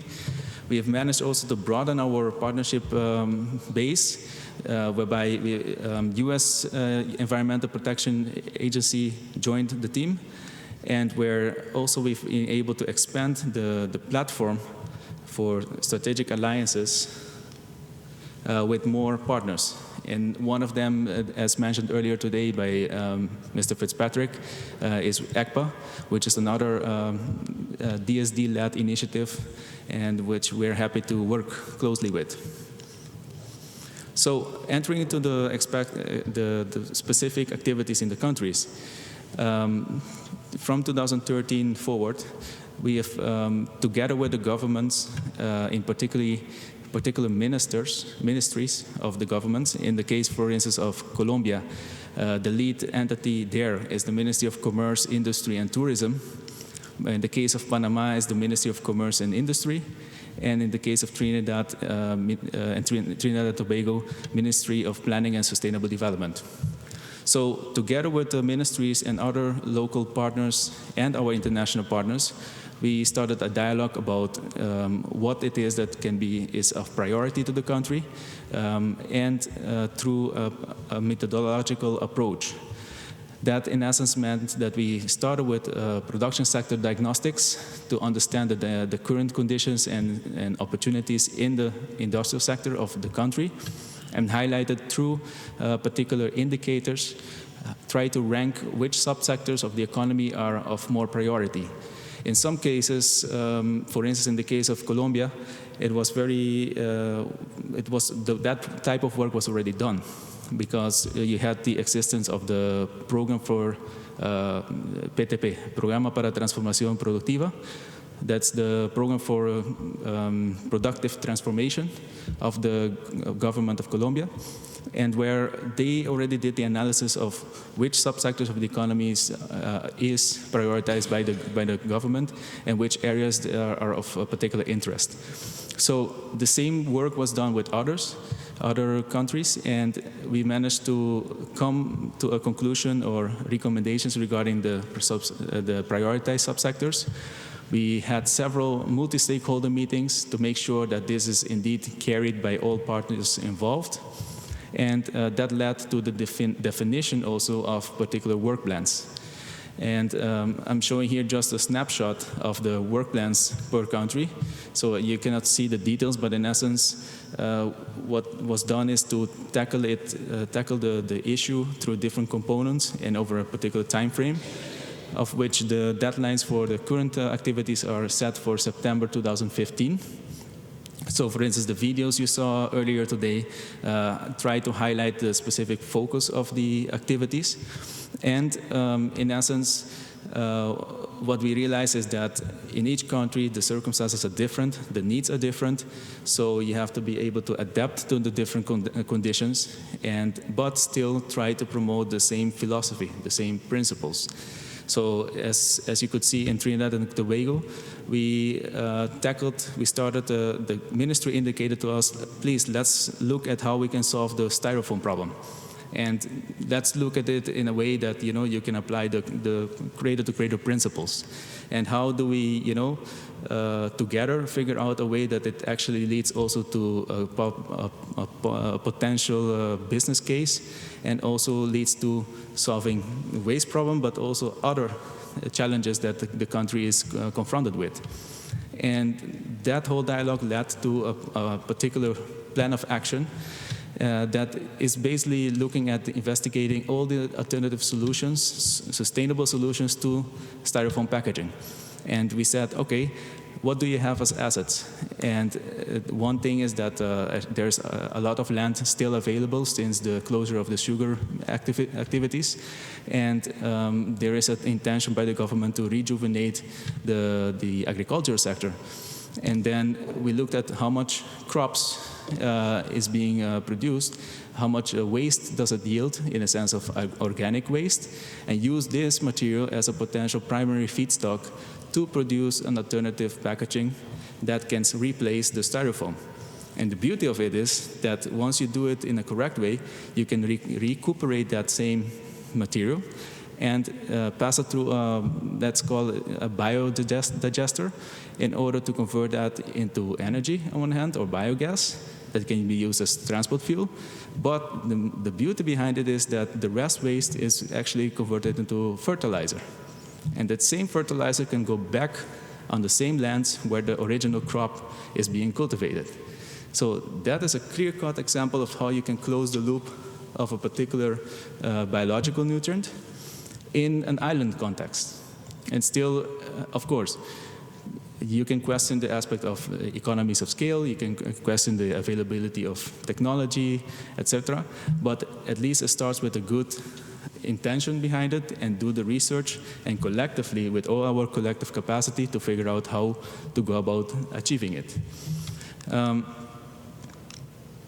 This is simply an overview of the activities we had, also in other areas, other parts of the region, mainly related to awareness raising and capacity building. I wanted to highlight this particular timeline. We started in 2009 with the idea. We started with a pilot project for 3 years. We showcased that certain things are viable to achieve. We expanded with 3 more countries. And the idea now is to look further. Like, ask ourselves, is this a program that the OAS wants to continue to carry? Because at this point, we have been highly dependent, through the great contribution by one particular member state, in this case, United States of America.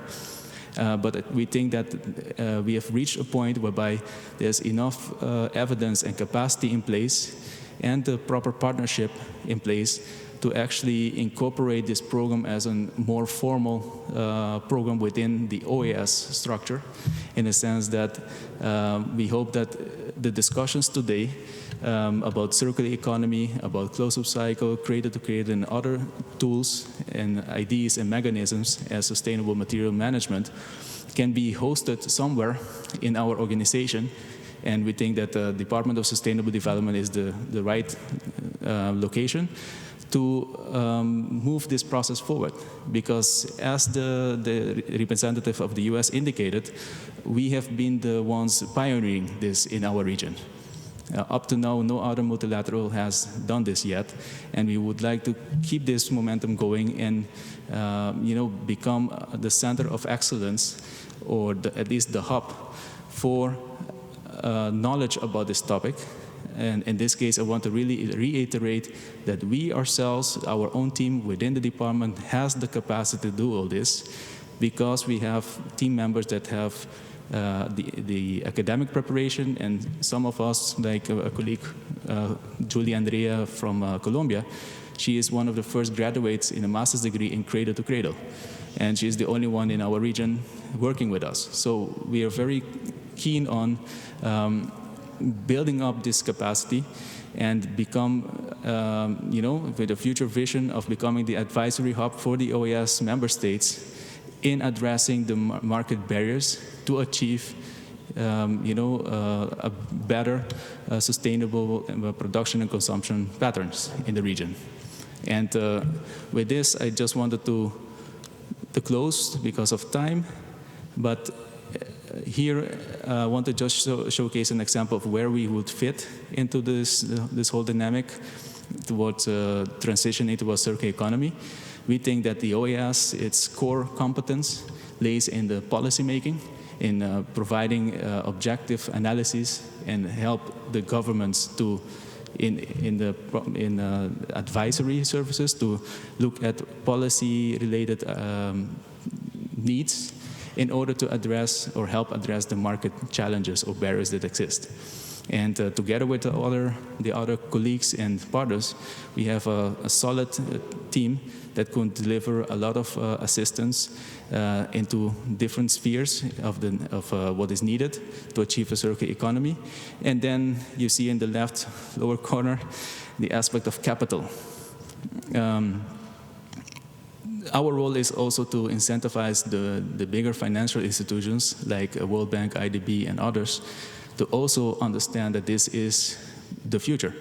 And maybe some may not realize that this is already happening, but I can tell you that based on my personal interactions with our colleagues in Europe and other places around the world, that we unfortunately are almost already 10 years behind when it comes to thinking about this, incorporating it our public sector, and incentivizing the private sector to take action.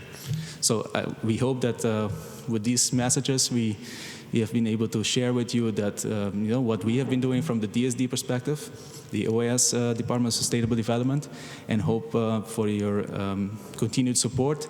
And thank you for everybody for the contribution. Before I close, I would like to introduce my dear colleague Aida Michelle de Maduro.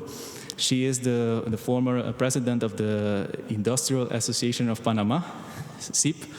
And we are happy to have her here because she can now highlight from a perspective of the country as the receiving end what the experience has been with us as a group, and because she is also the principal focal point of Panama for this program. And Aida Michelle, I hope you can share some perspectives of what we're doing in Panama in particular, and how the work is being progressing and what we aim to achieve. Thank you very much. Thank you very much, Kevin. As Kevin just mentioned, our next speaker is Aida Michelle de Maduro. She will give us the perspective of a country that has actually implemented through the project that Kevin is heading, the closed looped cycle production. Aida Michelle. Well, good afternoon. It's my pleasure to be here. But of course, I'm not going to be conducting my presentation in English. I'm going to do it in Spanish. So sorry for the ones who do not speak Spanish, but it's easier for me. I'm sorry. Quiero hablar un poquito de la perspectiva de cómo inicia este proyecto en Panamá. Este proyecto inicia en Panamá a través de una iniciativa del Sindicato de Industriales que está buscando cómo reforzar el sector productivo de nuestro país. En esta iniciativa, el Sindicato de Industriales realiza año tras año una iniciativa que se llama el Simposio de Medio Ambiente, que se realiza Este año se va a realizar en junio en su 10ª versión. En el año 2013, tal y como lo indica Kevin en su cronograma, pues en este simposio se da la primera idea de qué podemos hacer en Panamá para que el sector productivo sea diferente a otros países, porque el sector industrial panameño es pequeño, no es tan grande, tiene muchas oportunidades, pero para eso debemos entonces iniciar nuestro trabajo en hacer una labor diferenciada. En este simposio nos acercamos a conversar con Kevin y desde entonces hemos estado trabajando con todo el equipo de la OEA para llevar este proceso adelante. En este caminar, nuestro primer avance fue presentarlo en un simposio y decir, bueno, vamos a trabajar en este sello que se llama el sello Panamá Verde, pero que está basado en la iniciativa de una economía circular en el sistema de cradle to cradle, tal y como ha mencionado Kevin, para darle un reconocimiento internacional a lo que se produce en Panamá. Y de allí se crearon en asociación con otras instituciones del país, con el Ministerio de Comercio, la Autoridad de Ambiente, ahora el Ministerio de Ambiente en Panamá, la Universidad Tecnológica, el Centro Nacional de Producción Más Limpia. Hemos estado trabajando en recabar la información para ver cómo iniciar este proceso. Y realmente tengo que decir que no ha sido un proceso fácil. Nos ha tomado mucho solamente en recabar información para poder ver dónde iniciar. Y en el caso de Panamá se decidió por el segmento de alimentos y bebidas, porque es el segmento más grande del sector productor en Panamá. Para esto se levantó toda una estadística ambiental, se dirigieron entrevistas y hemos estado trabajando en crear este interés por incorporarse, porque no es solamente un tema de lo que va a desarrollar la industria, es un tema de lo que se quiere desarrollar como país, de ese tema cultural que queremos desarrollar. Y para poder llegar ahí, y no voy a ir en el detalle de qué es lo que busca el sistema, porque ya lo dijeron todo y yo no tengo que agregarle más, pero sí en la importancia, por qué es importante para los países, por qué es un tema cultural, qué hemos hecho y qué nos ha costado llegar a este punto. En este mismo desempeño se hicieron durante el año 2013, se recabó toda la información. En el año 2014 todavía estábamos haciendo estadísticas, pero creo que ahora ya vamos en un proceso y ya hemos avanzado. Se hizo una selección de unas 25 empresas que participaron del proceso y ya el mes pasado se seleccionaron a las empresas que van a participar por Panamá. Tenemos 2 empresas que se llaman Aguas Cristalinas y Productos Lux S.A. Ambas son empresas que tienen capacidad de exportación y de producción nacional, pero yo creo que lo más importante que tenemos que ver en estos 2 procesos, y sobre todo con las presentaciones previas que hemos recibido a donde son grandes multinacionales, en este caso son industrias pequeñas que se van a desarrollar, y el gran reto que se tiene es ver que se pueda replicar en todos los países y en las pequeñas industrias este proceso, no solamente de los grandes productores, sino de los pequeños que tienen capacidad para poderlo replicar. En este caso vamos a comenzar, ya se seleccionaron estas 2 empresas como había comentado, y estas 2 empresas van a iniciar todo el proceso a un paso acelerado, porque nosotros queremos presentar durante el próximo simposio del Sindicato de Industriales de Panamá los resultados de este plan piloto en estas 2 empresas. Así que nos viene un trabajo arduo, a ver si en algún momento podríamos presentar de parte de Panamá, del Sindicato de Industriales y del resto de las industrias, caso de estudio como el que nos presentó Tom, que me parece muy interesante y ojalá se pueda dar para Panamá también. Y realmente, y porque ambos son ejemplos, ya tanto como el que presentaron perdón por su compañía, ¿se llama? Your company name is? Be Green Packaging. Be Green Packaging, I'm sorry. Y también la presentación que dio Tom sobre la experiencia de Netherlands se había presentado durante los simposios el trabajo que se ha desarrollado en otros países, en economías mucho más avanzadas. Y cuando vemos este caso, para nosotros todavía se torna más en un reto, porque vemos por lo que ha avanzado de los países en Europa y dice, bueno, vi las primeras fechas en 1920 y todo lo que ha tocado que suceda en todo este tiempo, y realmente me queda decir que como país, como Panamá, de verdad tenemos que correr, no podemos ir a esta misma velocidad, porque no tenemos otros 80 años para invertir en este mismo proceso. Y yo creo que debemos aprender de la experiencia adquirida en otros países. Y sabemos que es un problema no tanto es más allá de la intención, es la intención que tengamos todos como país, cada uno para trabajar entre la empresa privada y el Estado en el desarrollo de estas iniciativas. Ya lo que estoy presentando es lo que se hicieron en los programas de capacitación, de presentación del mismo proceso en ciclo cerrado, ya en la selección de las empresas, y ya vamos para el plan piloto, que ya va en un buen inicio.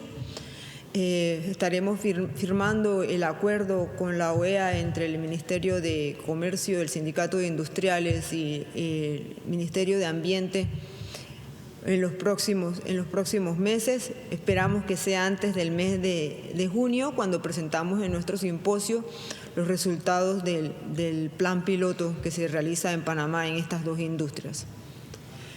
Pero ese es solamente el inicio.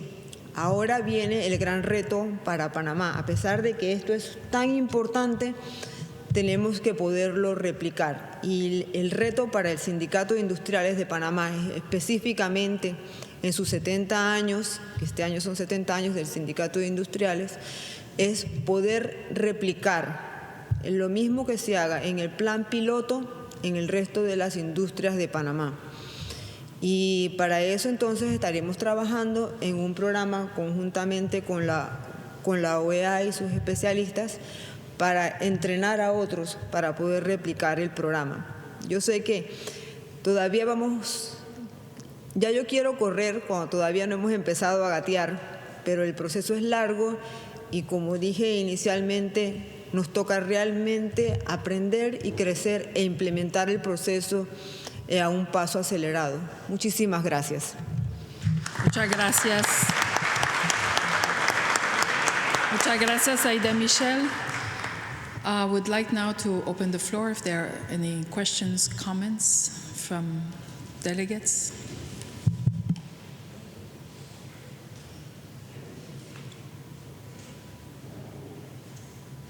If there's no question or comments, let me just close by thanking our speakers and highlighting the fact that all of you have emphasized not only the business case, but also the policy or policies that are needed to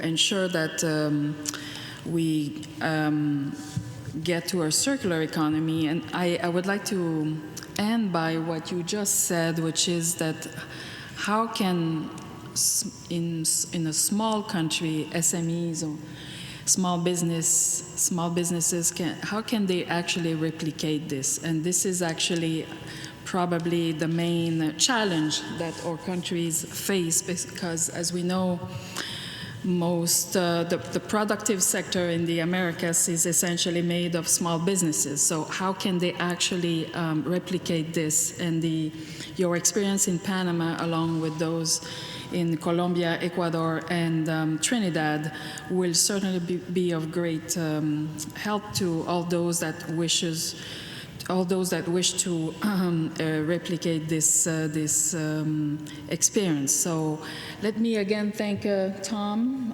Aida Michel, and Tom from the Netherlands, and Kevin, who's the leader of this project here at the OAS. And I will invite now Ambassador Leonidas Rosa Batista, the permanent representative of Honduras to the OAS, to offer the closing remarks.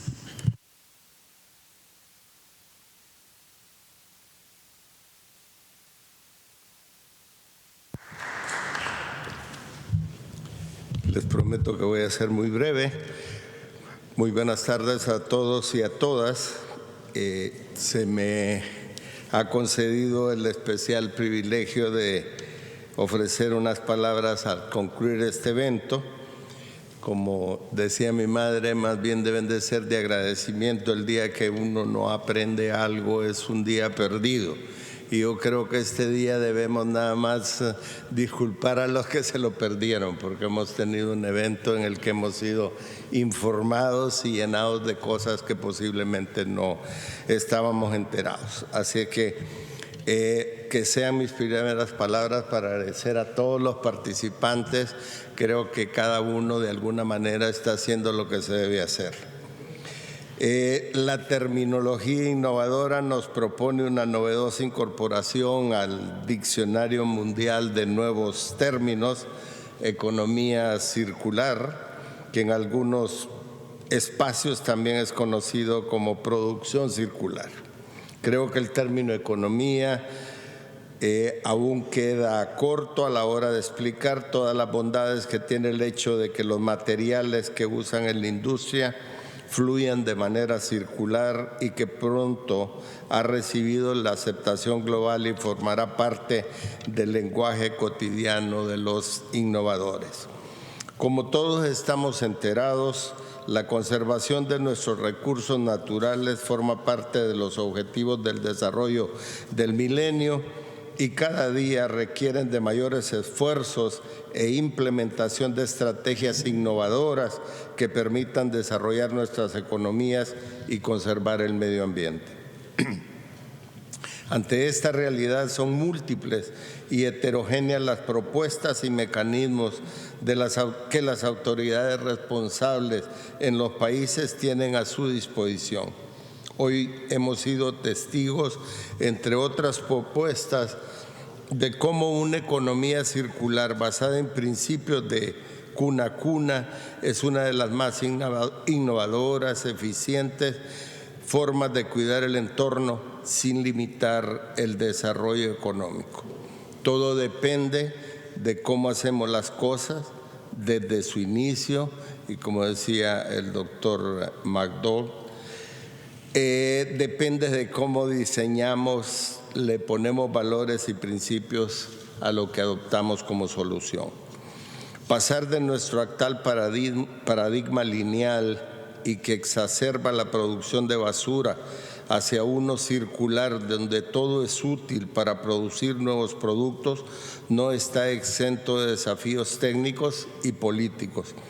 Es en este contexto en el que el diálogo entre las hermanas naciones de las Américas es crucial para lograr entender, avanzar y poder desarrollar una verdadera sustentabilidad basada en principios y valores que puedan dar equilibrio al desarrollo económico y reducir impactos nocivos al medio ambiente, es decir, desarrollo integral. Hoy hemos sido advertidos e informados de que economía circular no es solamente un tema que se relaciona con lo económico, sino que es un tema cuya transversalidad impacta todos los ámbitos, tanto sociales, medioambientales y económicos, todos pilares del desarrollo sostenible y que complementariamente impacta de manera directa en la competitividad de las empresas de nuestra región, abriendo nuevas oportunidades de mercado y brindándonos una visión clara de hacia dónde debemos apuntar el desarrollo sostenible de nuestra región en este siglo. A este punto, estimados amigos y amigas, no debo olvidar que mi intervención en este momento, además de destacar la importancia, novedad e impacto del evento, tiene un interés muy especial y particular, que deseo destacarles de manera entusiasta para indicarles que la tercera reunión interamericana de ministros y máximas autoridades de desarrollo sostenible tendrá verificativo durante el mes de octubre en mi país, Honduras. Esta será sin lugar a dudas una especial oportunidad donde podremos dialogar y abondar sobre la revisión del Programa Interamericano de Desarrollo Sostenible, estos temas que son el futuro, y poder así coordinar los esfuerzos y pasos necesarios para avanzar hacia un nuevo paradigma que brinde sustentabilidad y competitividad a nuestra sociedad, economía e industria y medio ambiente, y nos ayude a mitigar los efectos del cambio climático. En ese tono, Honduras los invita a participar y los espera con los brazos abiertos, en la certeza de que les aseguro podrán disfrutar de las bellezas naturales, cultura, historia y calidez de mis compatriotas, parte de lo que deseamos preservar en nuestro mundo. Y no deseo finalizar mis palabras sin expresar el reconocimiento en nombre de Honduras y, por qué no decirlo, de todos los que estamos acá hoy presentes al Departamento de Desarrollo Sostenible por organizar y desarrollar este tipo de foros que nos abre la puerta hacia nuevos conceptos y paradigmas que están guiando los cambios que el mundo está enfrentando, así como a quienes los han patrocinado. Si tomamos las decisiones correctas hoy, podremos tener la certeza de nuestro compromiso para preservar y entregar un mundo mejor a las generaciones futuras. Gracias a todos y a todas.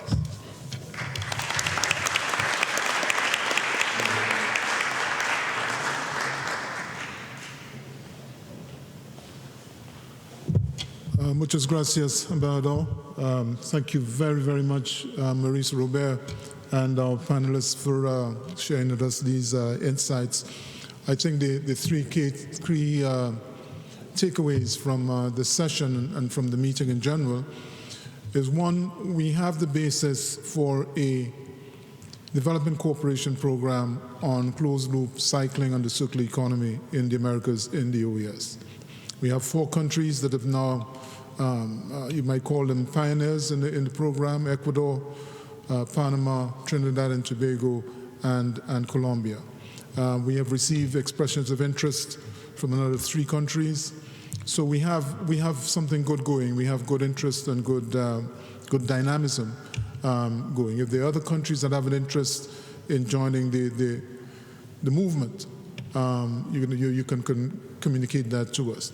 The second point is that within the OES and within the Department of Sustainable Development, we have the capacity, the technical capacity, to carry the program in the persons of Kevin de Cuba, Ruben Contreras, Bibiana, and several others who have intense knowledge and understanding of these issues and can help you as member states to navigate towards a circular economy in your countries.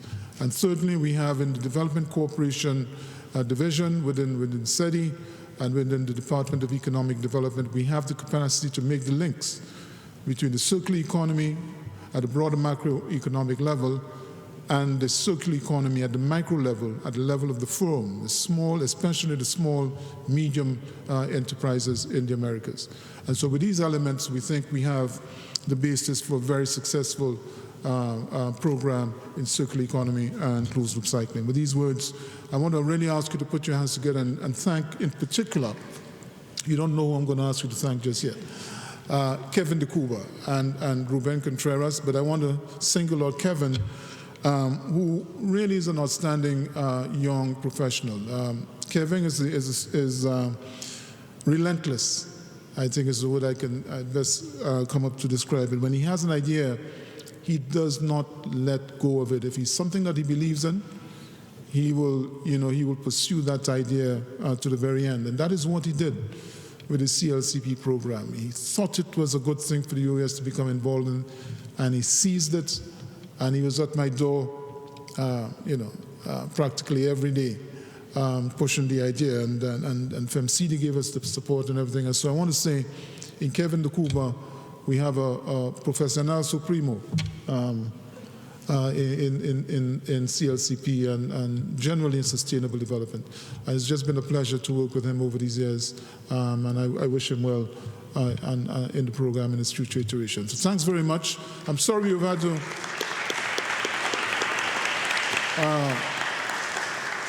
compress the program, but I had a sense that we were not going to have bodies in the room this afternoon, and so I thought it was best for us to compress things. So you are free to go, and you're free to eat something before you leave. Thank you very much.